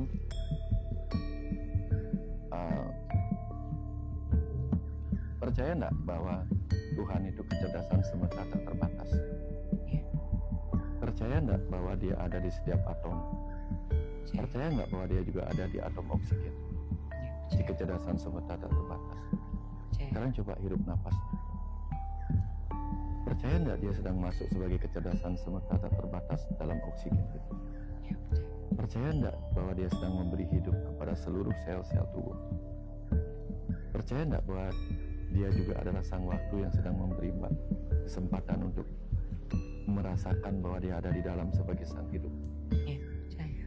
Merasa enggak sekarang sedang hidup? Kalau si kecerdasan semesta sebagai sang hidup pergi meninggalkan Mbak saat ini juga, yang terjadi apa? Ya, nggak bisa merasakan apa. Sekarang ketika Mbak berbicara menggunakan apa? Energi. Percaya enggak bahwa energi yang Mbak pakai menggerakkan ini adalah Dia? Lalu yang mana yang bukan Dia? Nah, merasa enggak Mbak sedang bicara? Merasa enggak bahwa Mbak sedang melihat saya? Karena ada energi cahaya. Percaya enggak bahwa energi cahaya itu adalah Dia juga? Kecerdasan semesta yang sedang bermanifest menjadi energi cahaya, sehingga energi cahaya ini masuk ke dalam matanya Mbak, dan Mbak melihat. Rasakan bahwa energi cahaya itu masuk. Percaya enggak bahwa sekarang Mbak mendengar kata-kata saya yang adalah energi suara, dan energi suara adalah juga Dia. Ketika Dia tidak ada dalam diri saya sebagai energi suara, saya nggak bisa ngomong. Dari saya energi suara pergi ke telinga yang Dia juga yang menciptakan dengan dirinya sebagai kecerdasan untuk mengizinkan dirinya masuk ke dalam diri Mbak, bolak-balik ke situ melalui cahaya dan seterusnya. Nah, pertanyaannya, kenapa tidak bisa merasakan sementara Dia sudah juga menyiapkan sensasi rasa? Terasa nggak telinganya mendengarkan? Kalau terasa berarti ada rasa yang ini. Terasa nggak cahaya memantul ke saya? Berarti terasa di mata. Itu semua tentang rasa. Tapi di situ sudah merasakan. Nah, merasa nggak bahwa sebenarnya Dia nggak pernah jauh? Ya, dari situ kemudian dapat nggak dipaham bahwa tak sedikit pun saat di mana Dia tidak pernah ada dalam diri kita, di luar diri kita, di dalam diri kita. sampai situ dapat yang membuat tidak merasakan itu apa? Melepas, membiarkan ketidakpekaan itu ya, mempengaruhi kita. Mungkin kalau saya pribadi itu terlalu mempunyai ekspektasi yang lebih, Pak Wayan. Ya. Bahkan sebenarnya ya mungkin seperti orang-orang yang apa ya, yang langsung bisa ini bisa itu maksudnya apa? Contoh gitu loh. Misalnya orang yang sudah terkonek atau orang yang sudah bisa merasakan Tuhan benar-benar itu, ya dia memang benar-benar humble dan benar-benar nggak ada rasa sedikit pun ego gitu atau marah. Terus kedua, stop sampai sini. Humble, tidak merasakan ego sedikit pun. Tadi Mbak ngomong sama saya, Mbak menempatkan diri sebagai yang humble apa yang sombong di hadapan saya. Berarti Mbak sudah merasakan humble. Mbak bicara sama saya dalam kondisi Mbak lagi ego apa tidak? Nah, berarti Mbak sedang bebas dari ego. Dalam tempo yang sangat singkat, Mbak sedang humble dan sedang tidak ego.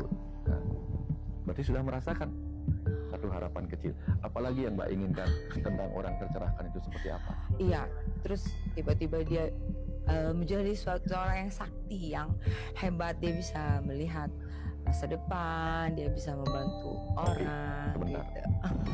Bisa melihat masa depan. Saya mau tanya Mbak berangkat besok kemana? Kapan berangkatnya? Berangkat kemana? Berangkat, pulangnya di mana? Tinggalnya di mana? Tangerang. Oh, kapan berangkatnya? Hari Rabu. Oh, ya Rabu. Hari pulang balik. Pulangnya Rabu. Berarti ya. sekitar 4 hari lagi ya? Lusa. Oh, lusa. Oh, lusa. Itu jam berapa? Jam 5 berarti Mbak harus sampai di sana sekitar jam 7 ya? Iya. Jam 7 sore ke airport ya berarti ya? Berangkatnya jam 5? Berangkat jam 5. Hah? Jam 5 sore dari Denpasar. Berarti jam 2 lah sampai airport. Berarti Rabu itu lusa ya? Iya. Rabu lusa, berarti nanti Mbak berangkat jam 5, jam 3 udah di sana? Iya. Itu masa depan apa masa lalu? Masa depan. Berarti Mbak sudah bisa melihat masa depan, sudah? Sakti kan Mbak? Iya. Ya. Kesaktian itu bukan hal-hal yang sangat-sangat rumit. Kadang kesaktian adalah hal-hal sederhana. Mbak bisa membayangkan itu. Iya. Tapi pada banyak orang yang sedang mengalami amnesia atau orang gila, dia bahkan tidak bisa membayangkan waktu itu kayak. Tapi Mbak bisa mengkoreksi saya, mengatakan Rabu itu bukan 3 hari lagi, tapi lusa. Artinya Mbak juga bisa melihat masa depan. Iya benar Pak Wayan ya. Saya juga begitu. Jadi sempat terjebak dengan seperti itu ya Pak Wayan. Ya. Akhirnya saya kembali melihat. Potong lagi. Sakti itu contoh bisa terbang. Ya. Di atas terbang. air jalan. Bisa terbang. Itu butuh latihan berapa lama? Kira-kira? Lama. Itu di India sana dia ada tempat gitu. Ada orang meditasi. Dia bisa terbang. Dia terbang dengan meditasi. Ya, kayak Aladin. Levitasi, terbang sedikit. Setelah meditasi sekian lama.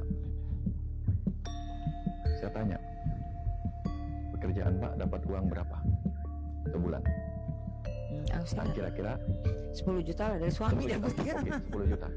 Untuk pesawat terbang butuh waktu berapa lama untuk bisa terbang? Tiketnya berapa lama? Maksudnya? 10 juta sebulan ya? Berarti untuk dapat uang 1 juta butuh berapa lama? Berapa lama itu? Ya kurang dari sebulan. Sudah. Hanya dengan bekerja kurang dari sebulan, ya. Mbak bisa terbang ke Tangerang ya. dengan pesawat tanpa perlu latihan ini. Sakti nggak itu? Sakti. Ya. Nah sekarang gini, bisa nggak Mbak bayangkan ada apa di rumah sekarang? Bisa nggak Mbak gambarkan kepada saya rumah Mbak ini lagi gelap apa lagi terang di rumah ini? Terang. Terang karena ada orang yang menghidupkan lampunya. Iya. Bagaimana Mbak tahu itu? Kalau pikiran Mbak nggak bisa terbang seketika ke sana. Pikiran kita adalah sesuatu yang sakti, yang bisa terbang ke masa depan, bisa terbang menembus ruang dan waktu. Kita ini sakti, tapi nggak bisa menggunakan kesaktian kita. Boleh nggak? Nah, udah berarti kan? Udah. Nah, itu kedekatan dengan Tuhan. Apalagi sudah, humble sudah. Ya, apalagi yang sakti sudah. Apalagi yang kira-kira ingin dirasakan? Udah sih, udah cukup ya. Udah cukup sebenarnya. Bisa jadi Pak Wayan, saya juga sebenarnya ya itu tadi apa namanya ya. Sebenarnya setiap saat sudah merasakan memang bersamanya, apalagi terus disadarkan gitu. Tapi memang itu karena ekspektasi yang tadi itu jadi. Kita saya bilang tadi ekspektasi seperti apa lagi? Udah tak kasih tahu Anda bahwa ekspektasinya tercapai gitu. Udah tahu berarti. Cukup udah tahu cukup. Terus tapi yang mau aku tanyakan juga nih Pak, fenomena apa yang terjadi pada tubuh ya? Saya sudah beberapa kali merasakan ini, tapi yang paling teringat adalah sepulang dari retret di Bogor gitu ya kan, tentang letting go itu melepaskan pokoknya. Terus beberapa hari saya tahu ada luka batin yang ternyata ini terlepas dengan satu trigger gitu ya. Terus akhirnya tiba-tiba saya emosi tanpa sebab, tapi ya saya lihat ini kenapa kok terjadi emosi, harusnya nggak kayak gini.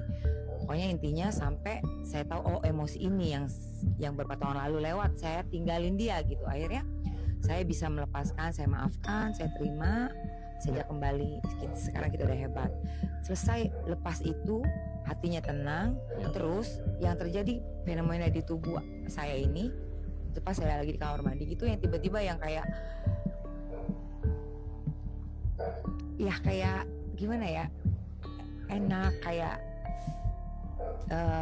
pokoknya kayak udah gak bisa ngapa-ngapain, kayak bahagia, kayak ya dibilang bahagia ya pokoknya rasa yang gak pernah bisa dirasakan, gak terjelaskan gitu. Jadi waktu itu pada mau mandi gitu ya, duduk aja di kloset kayak gak mau ngapa-ngapain, terus rasanya pengen seperti itu Pak Wayan. Terus mungkin ya saya tahu orang yang makin narkoba, dia mencari itu.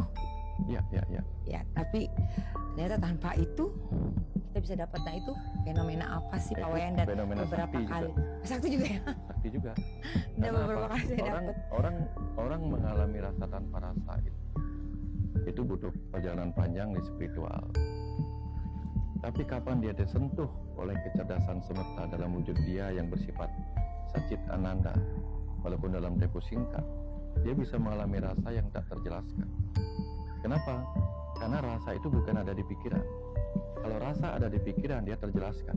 Tapi rasa yang dirasakan oleh sang jiwa, sang ruh itu sendiri, itu rasa yang tak terjelaskan. Karena pikiran yang terbatas tidak merasakan apa yang dirasakan si percikan Tuhan itu. Nah, lalu mencari apa lagi coba? Jadi berpikir kalau ya memang itu harus bolak-balik ya Pak Wayan. Kalau tiap gini, saya berpikir kalau tiap hari kita rasakan itu kan jadi nggak bisa ngapa-ngapain. Nah itu melekat lagi.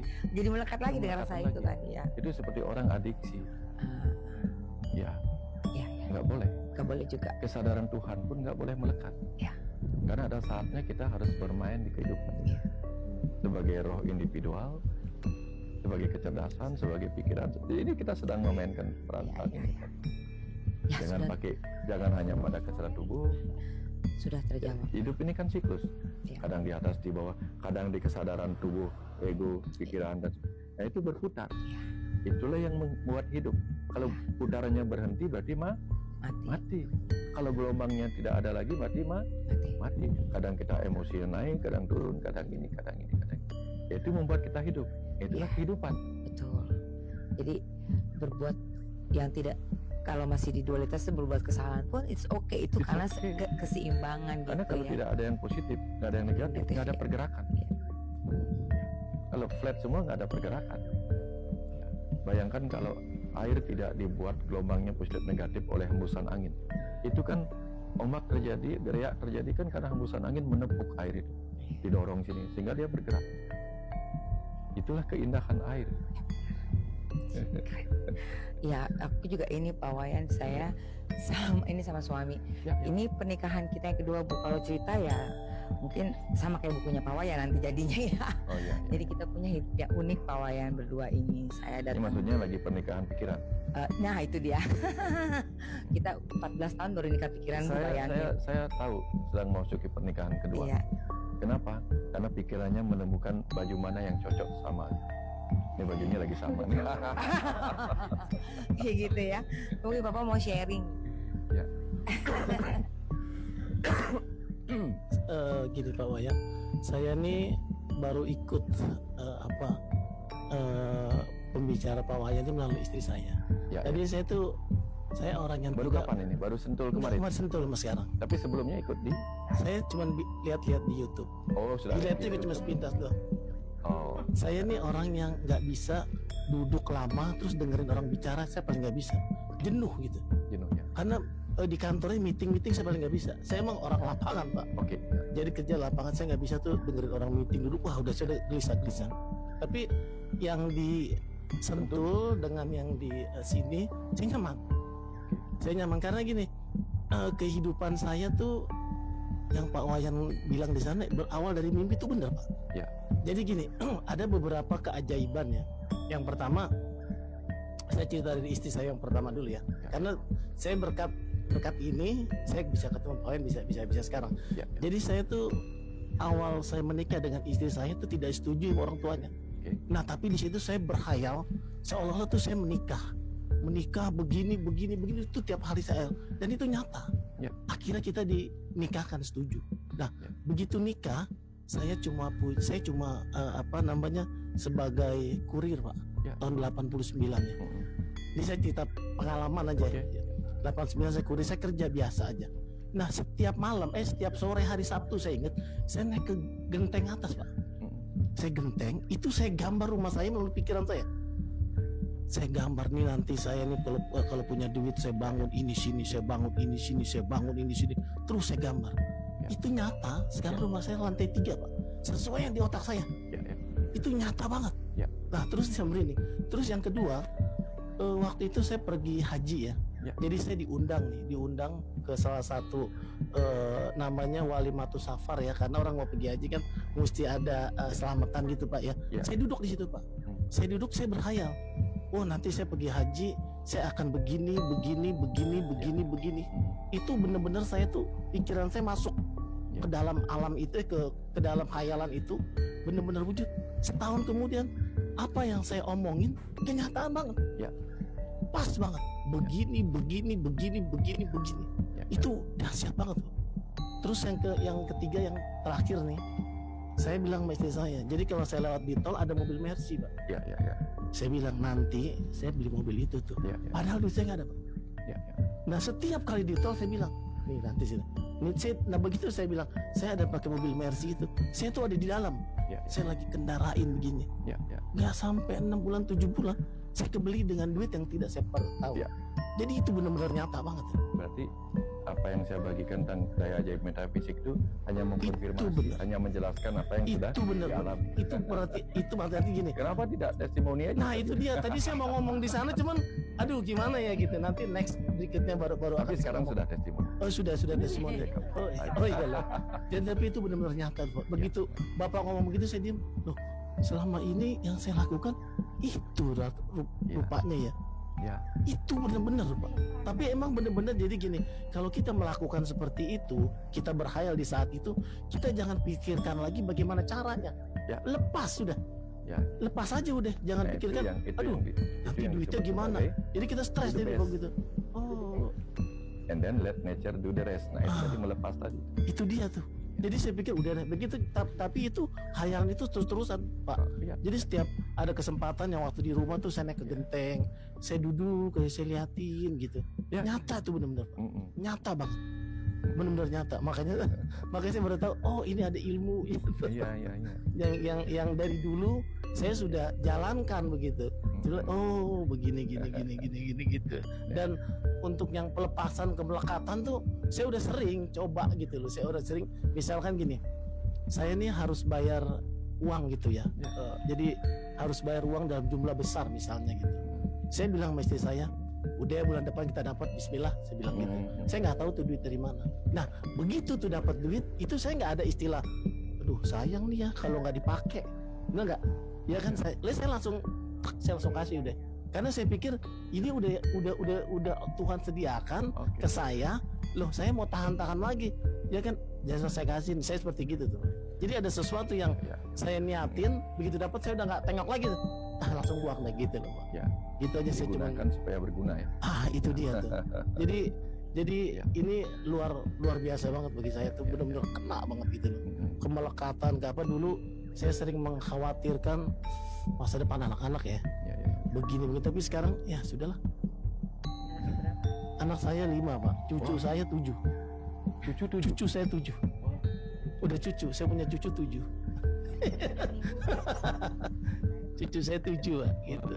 Jadi alhamdulillah. Tapi usia saya 54. 54. Cucu saya 7 gitu. Jadi kalau kita jalan, saya sih lebih muda, baru umur 40. Itu 14 tahun lalu. Jadi ya banyak manfaatnya juga saya ikut namanya. Jadi gara-gara ilmunya sefrekuensi, itu yang bikin kuat duduk. Ah itu dia. Itu dia. Jadi saya pikir, oh ternyata ada, maksudnya gini, yang saya lakukan itu, oh ini toh. Jadi saya, oh ini dia, oh seperti ini gitu loh. Jadi emang benar. Beberapa orang itu mengatakan kalau dengerin saya bicara tuh nggak kuat duduk. Dia pingin tidur. Tapi emang itu luar biasa banget ya Pak ya. Kalau kita pikiran kita ada di khayalan itu benar-benar pas. Itu luar biasa banget. Kadang-kadang saya berkhayal gitu sampai ketawa-tawa, sampai senyum gitu loh. Senyum gitu, saya ketawa-tawa. Padahal saya nggak ngapa-ngapain, nanti saya ada pas ada di situ, jadi saya senyum, entah segini, entah gini. Nah itu tadi yang saya cerita, bahwa semua orang tuh sakti sebenarnya. Hanya perlu cara mengolah kesaktian itu. Benar. Inilah yang menghidupkan kemampuan dari otak kita untuk memvisualisasikan, mengafirmasikan itu. Udah ya, ada aja metafisik tadi. Iya benar, itu sih luar biasa banget Pak. Citanya sih coba-coba mau kita. Ini bisa inspiratif nih bagi penonton ini di rumah. Ya. Mulai besok saya mau naik ke atas genteng juga. Oh. Tapi pastikan dulu gentengnya aman Pak. Ya. Saya mau lanjut gini. Ya. Kesaktian yang saya cari Pak Wayan adalah penguasaan diri. Penguasaan diri ya. Penguasaan diri. Ya. Penguasaan dari amarah. Oke. Ya. Kemarin saya ketemu dengan guru, bahkan ujiannya mengerikan. Mengerikannya dia diminta mandikan muridnya ya, perempuan yang cantik, telanjang. Saya bilang sama guru itu, saya nggak sanggup. Tapi guru itu ujiannya. Oh saya kira usianya, saya dengarnya usianya. Ujiannya mengerikan. Ujiannya seperti itu. Saya bilang saya nggak sanggup. Iya. Saya mau seperti guru, tapi saya nggak mau diuji seperti itu. Oh. Jadi kan pengendalian dirinya udah luar biasa sekali. Umur gurunya udah tua. Oh ya udah, kalau umur udah tua udah nggak usah latihan ujian. Tapi dia bilang ini begini Pak. Bener itu begitu. Saya percaya sama omongan dia. Dia bilang saya bilang cuma usap punggungnya doang guru. Tidak, katanya depannya juga. Dia bilang buset. Nah, dulu saya lewat ujian-ujian gitu juga pernah. Waktu itu saya masih muda. Ujiannya ada di depan saya ketika saya ada di bagian departemen kandungan. Sudah nggak terpengaruh lagi. Nah, yang kayak begini bagaimana caranya Pak Wan? Tadi pagi saya mimpi. Mimpinya tentang emosi saya. Ya cerita tentang emosi yang kurang bisa terkendali hanya karena anak kecil itu sobek-sobek buku. Intinya seperti itu. Intinya kok kamu masih marah hanya karena buku itu gitu. Nah inilah kesaktian yang sebenarnya saya cari. Bisa mengendalikan nafsu terhadap perempuan itu, bisa mengendalikan amarah saya, bisa mengendalikan keinginan makan berlebihan, tidur. Kan kadang kita dibangunnya cuma cenderung tidur lagi. Nah ini saya kan kalau terlalu melekat dengan badan kan seperti itu Pak. Nah inilah kesaktian yang saya cari. Bagaimana menurut Bapak serius kalau ingin minta kesaktian itu? Artinya ingin belajar menguasai itu. Serius? Oke. Karena ketika saya ingin bisa mengapung di lautan, misalnya begitu, maka kita harus berada di lautan. Saya ingin tidak lagi marah oleh tindakan ini, maka kita harus berhadapan dengan tindakan itu. Hanya dengan itu latihannya. Saya ingin kebal dengan api, tapi saya nggak ingin berhadapan dengan api. Gimana caranya coba? Iya, tadi yang saya cerita sama bapak itu kan, sama guru itu kan, saya nggak mau diuji seperti itu. Seperti saya yang saya ceritakan tadi juga sama. Kenapa orang Bali melihat kulit telanjang biasa? Karena setiap hari ngelihatnya gitu, nggak tertarik lagi. Sudah biasa-biasa aja. Di Bali itu ada banyak, ada anjing yang telanjang, ada kuda telanjang. Apakah mereka terangsang? Enggak, udah biasa ngelihat itu. Ada ayam telanjang, itu biasa mereka. Tapi kapan ada ayam pakai celana, baru mungkin dia. Jadi ujian itu terjadi karena kita terus menghadapinya dan menjadi sudah tidak terpengaruh lagi oleh hal itu. Berarti takut Pak saya kalau begitu ya. Pernah lihat di TikTok. Ini ada biksu, dia naik tebing jalan kaki biasa, sementara yang lain itu pakai pengaman. Dia udah biasa si biksu menghadapi itu.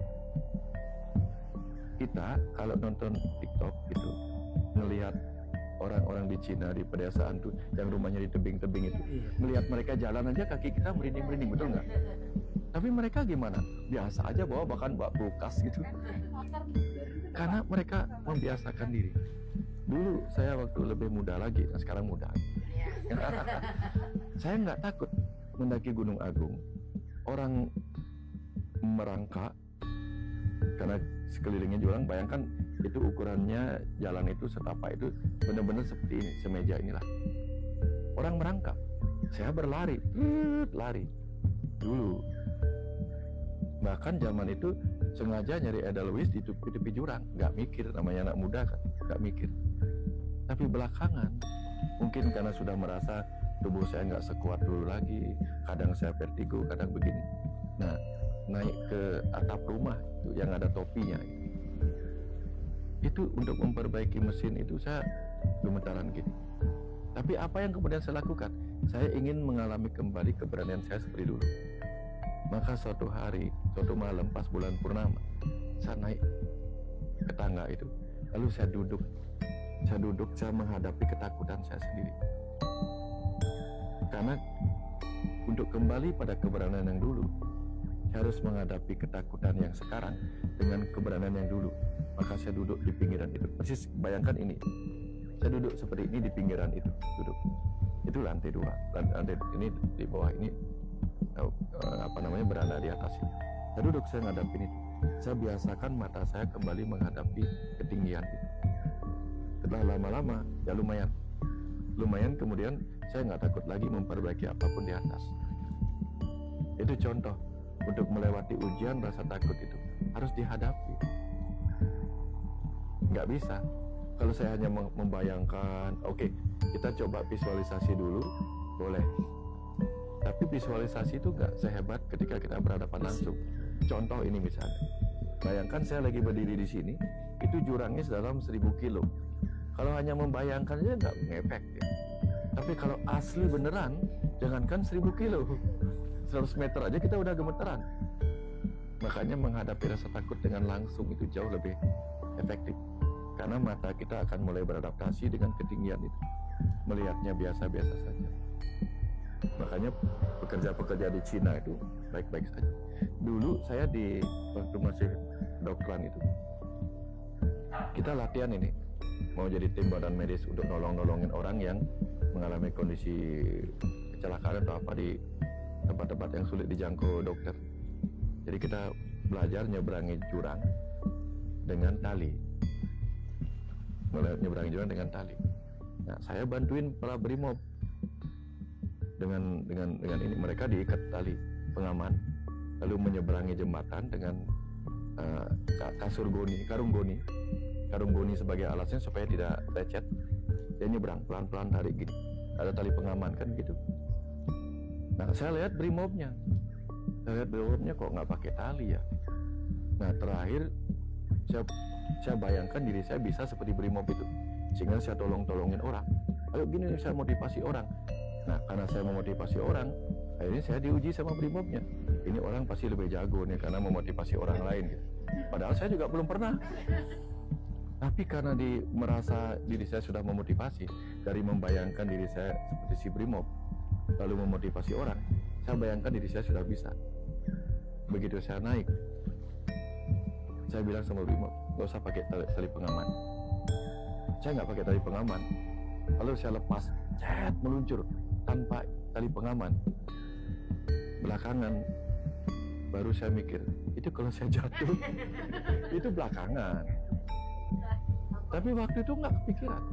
Saya hebat, saya berani. Itu yang saya masukkan sebagai program. Setelah saya lumayan menua gitu, mulai rasa takut masuk sebagai program. Tiba-tiba yang dulu saya nggak apa-apa, saya pikirkan, seandainya dulu saya begini apa yang terjadi? Ini bahayanya program yang salah. Nah jadi penguasaan itu hanya bisa dihadapi langsung. Contohnya, bagaimana caranya menjadi pawang buaya yang menguasai buaya, tapi yang dihadapi kodok? Nggak bisa. Mau latihan jadi pawang buaya deh, ada kodok nggak ada latihan? Nggak bisa. Bayangin itu kodok adalah buaya, nggak bisa. Harus langsung buayanya gitu. Jadi kalau kita ingin menguasai ketakutan, munculkan ketakutan untuk dihadapi. Kalau kita ingin menguasai kemarahan, munculkan kemarahan untuk diamati dan dihadapi. Itu caranya. Untuk menghadapi seksualitas, gurunya itu menghadapi langsung. Sudah yang tadinya luar biasa, jadi sudah biasa lagi. Seperti itu. Kan Allah bisa karena biasa. Jadi mengerikan dong ya. Awalnya selalu mengerikan. Sama awalnya itu pasti selalu sama mengerikan. Dia bilang saya sampai udah selesai mandiin, saya cepet-cepet pancuran itu saya ke kepala. Ingat nggak cerita si Buddha begini, si biksu tua nih. Biksu tua sama biksu muda sudah di pinggir. Tiba ada wanita ketakutan ingin nyebrang.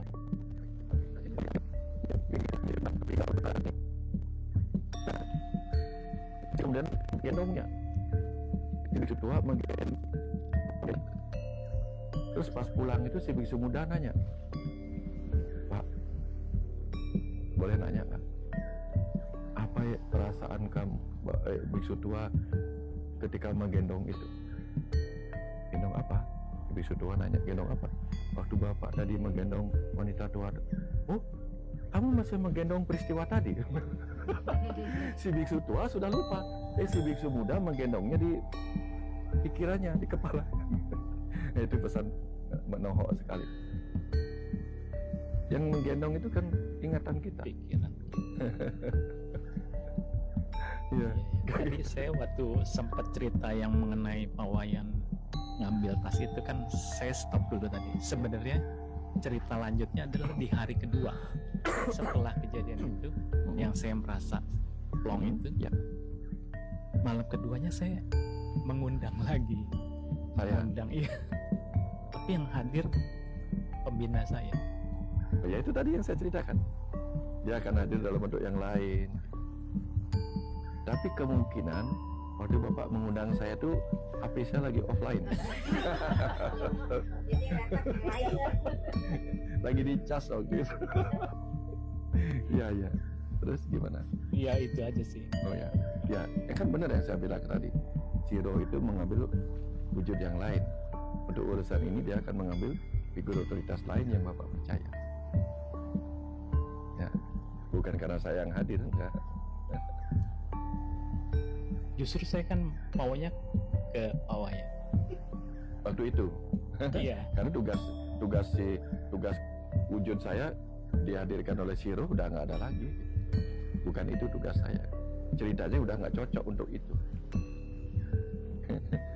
Ya, kalau misalnya cerita saya mengambil tas yang dianggap ada bom itu, kan saya melakukan pengorbanan untuk mengambil penderitaan orang lain. Betul. Itu relate dengan cerita yang Bapak menderita tadi. Kalau ceritanya udah urusan lain, ya dia nggak ambil yang itu, nggak cocok. Ya, kebayang. Ya, si dalang itu, sang roh itu si dalang, ini mau bertutur ini. Dia nggak ngambil wayang Bima untuk bertutur, dia mengambilnya wayang Krishna. Untuk main gada dia ngambilnya wayang Bima. Nah, si roh itu kan si dalang dalam diri kita. Dia mau cerita apa, dia ngambil wayang yang cocok untuk cerita yang relate pada apa yang ingin dilakukan. Saya masih sedikit agak bingung. Rohnya ya? Itu berarti terkonek atau bagaimana Pak Wayan? Terkonek dengan rohnya Pak Wayan. Nah, kan tadi saya bilang bukan terkonek. Roh itu kan tunggal. Dia hanya terpecah-pecah. Dia enggak. Nah, ini Bapak bayangin, listrik yang saya pakai ini dengan listrik yang saya pakai di AC, di lampu yang lain, itu berbeda nggak? Tidak. Nggak berbeda. Di sini dia menyalakan, di situ dia menyalakan. Dia kan sama-sama listrik yang sama. Cuman di sini bentuknya cahaya ini, di sini bentuknya sebagai charger. Di lampu yang satunya lagi mungkin sebagai cahaya berwarna kuning. Atau mungkin di TV saya menjadi cahaya televisi dengan suaranya, listriknya sama. Nah, si roh itu sama. Cuman di sini dia menjadi saya, di tempat Bapak menjadi Pak Cahya, kan sama. Dan karena si roh itu adalah percikan kecerdasan semesta atau Tuhan atau sang dalang di kehidupan besar ini, si dalang memainkan wayang-wayang berbeda di dalam diri. Si dalang kecil itu, si dalang cilik yang bernama rohnya Pak Cahya itu mengambil wayang-wayang lain, imajiner juga, namanya wayang, bayang. Dia mengambil bayangan wujud saya, citra itu kan bayangan, image. Dia mengambil image saya untuk memainkan kisah pengambilan itu. Kalau dia mau mengambil cerita tentang penyembuhan, dia bisa saja mengambil wayangnya berwajah Mbak, bisa saja. Kebayang maksudnya. Nanti kalau ingin memberi berkah keuangan, ya saya bilang tadi, dia mengambil citranya Bill Gates. Bukannya billboard. Bukannya billboard. Berarti pada saat Pak Wayan tanya mau menjalani tas seperti itu, saya harusnya jawab jangan ya Pak. Iya. Harus alami aja. Alami aja. Jangan sok berani. Yang disebut gitu. Alami itu, iya. Boleh alami itu adanya natural. Boleh alami itu artinya experience, mengalami. Jadi alami saja setiap perjalanan alamiah itu. Jangan mau coba-coba. Iya. Jadi kapan tiba saatnya kita di situ? Nggak usah disuruh, kita akan mengalami. Kalau mau coba-coba justru bisa jatuh kali ya. Iya. Saya juga kalau disuruh milih lebih suka dipilihkan. Karena kalau disuruh memilih, saya belum tahu. Misalnya, saya ingin mempunyai kesaktian. Hanya dengan sentuhan, dalam tempo kurang dari sedetik, orang itu sudah langsung sembuh, apapun penyakitnya. Seandainya Tuhan memberikan saya berkah itu, semua orang, apapun sakitnya, hanya dengan sentuh sebentar orang itu sembuh. Seketika. Yang cancer saya sentuh sembuh. Setiap detik. Bayangkan berapa ribu orang akan datang setiap detik untuk saya sentuh. Lalu kapan saya istirahat? Jadi setiap berkah membawa tanggung jawab yang juga besar. Kalau kapasitas kita belum di situ, jangan minta. Nikmati saja. Tugas kita di situ. Sudah di situ. Ya. Ya. Lampunya 5 watt, jangan minta listrik 400 watt, meledak jebol. Filamennya kecil, cukup yang ini. Tapi kalau filamennya gede, gak usah minta, nanti listrik yang ngalir juga gede gitu. Gak usah diminta gitu. Ya, terima kasih. Sama-sama. Seolah-olah jadi mudah.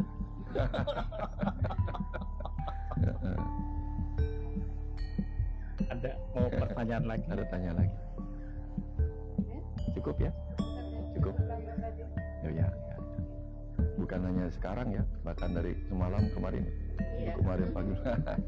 Tapi terima kasih banyak ya datang hari ini ke rumah semesta untuk kita lanjutkan obrolan kemarin itu. Terima kasih banyak. Mudah-mudahan yang disampaikan kemarin itu ada manfaat, ada bekal gitu ya. Tapi jangan berhenti bertanya, karena apapun yang kita alami di kehidupan ini menyimpan pengetahuan yang harus ditanyakan. Unexamined life is unworthy life. Jadi hidup yang tidak dipertanyakan bukanlah hidup yang berharga untuk dijalani. Socrates. Karena saya ini kalau diskusi begitu, saya mau tanya, saya tuh kalau diskusi gitu tuh saya tuh kalau mau bertanya tuh saya kayak bingung, Pak. Jadi saya tuh udah besokannya baru ini saya begini. Ya, maksudnya boleh gak Pak kalau misalnya saya ke Bali, saya datang kemari buat apa diskusi gitu. Boleh, boleh. Ini kan lagi juga diskusi. Iya, karena kalau enggak boleh sekarang enggak boleh. Karena tadi saya bilang aja besok kita ke rumah Pak Wayan, jadi ada beberapa hal yang saya mau tanya. Karena saya memang kalau ada sesuatu begitu, saya nggak bisa langsung begitu, Pak. Jadi saya apa-apa, kan mencerna dulu. Iya, cerna dulu saya gini. Oh, gini. Oh, nanti baru saya mau tanya ini. Oh, mau begini gitu loh. Ya, enggak apa-apa. Ya, tinggal koordinasi waktu aja. Iya, koordinasi waktu gitu. Saya sih selalu di rumah kecuali nggak ada. Nah, tadi siapa yang sudah kesini duluan? Oh, ya, sudah kesini ya. Oh, tadi Bapak juga sini jam 3? Jam 4 ya. Oh ya.